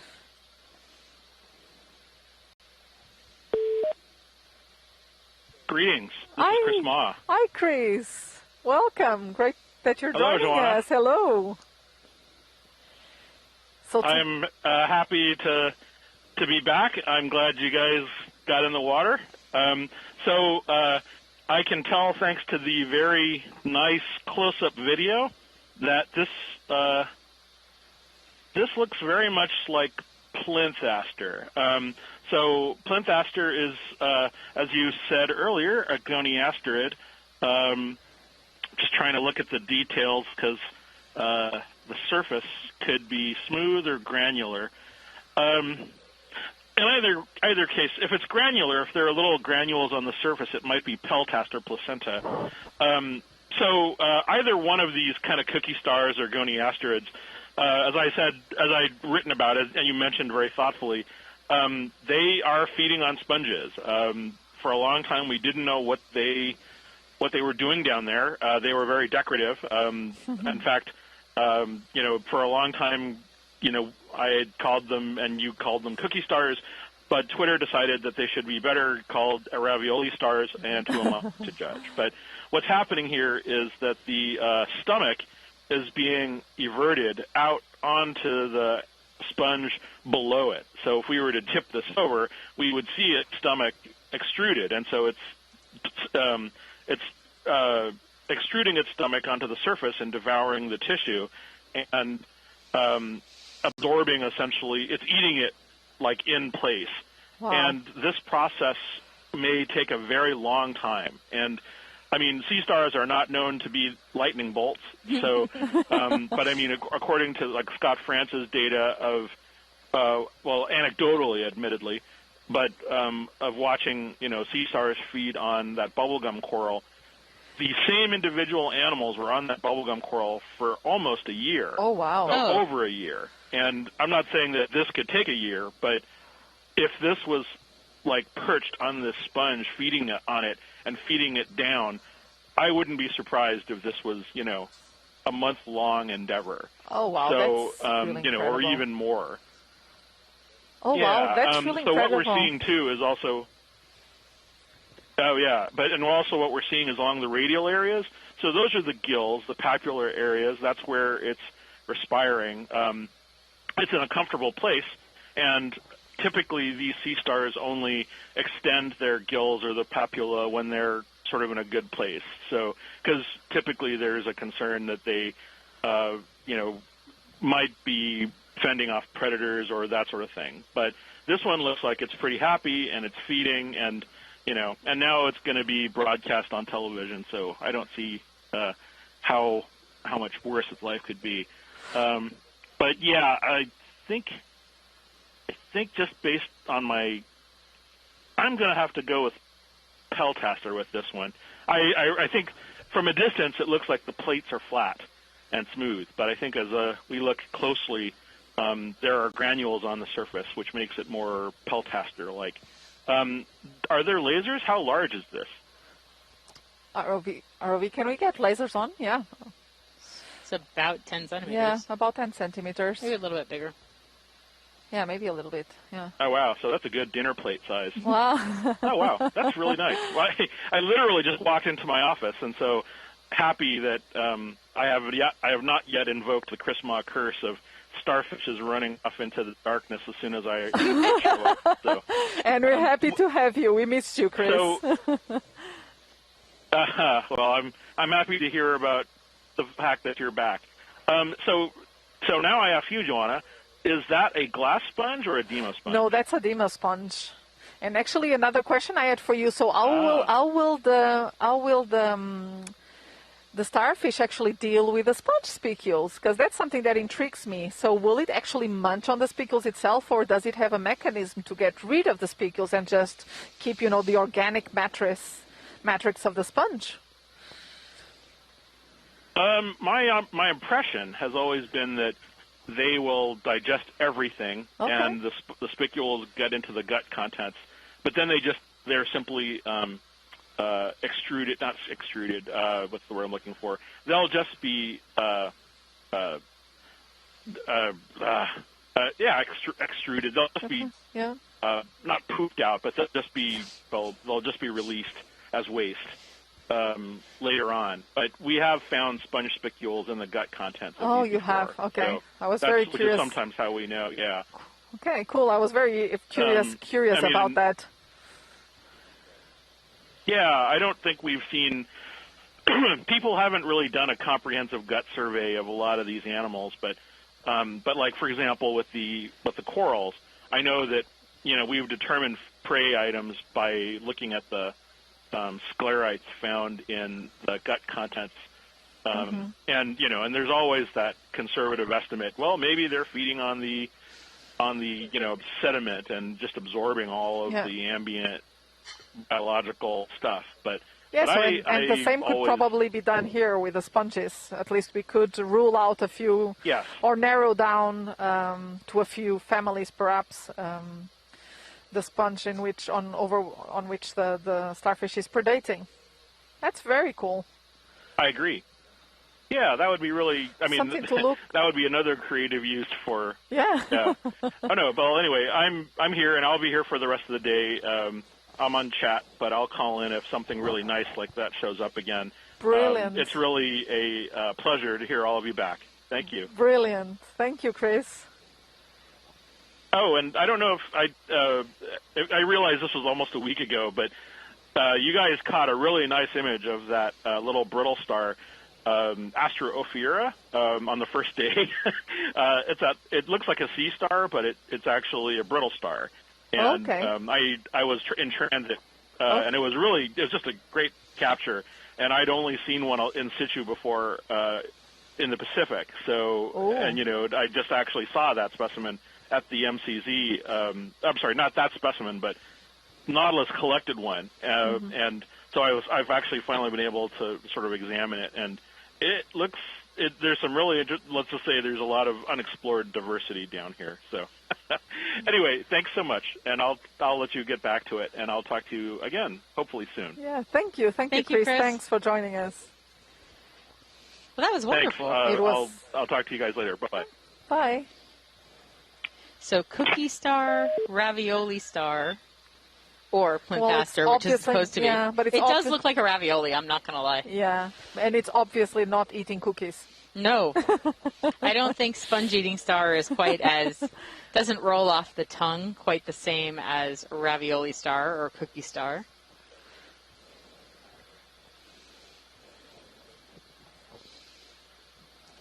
Oh yeah, and Shirley is here mentioning in the chat room, so much for physical defense, referring to the sponge spicules. Yeah, I thought you told me that the sponges were supposed to be, not a lot preyed on them. But well, we knew that some sea stars and that some turtles do predate on sponges, and some fish as well, and sometimes even on the ones that have all the nasty chemicals as well, as Shirley is also mentioning here.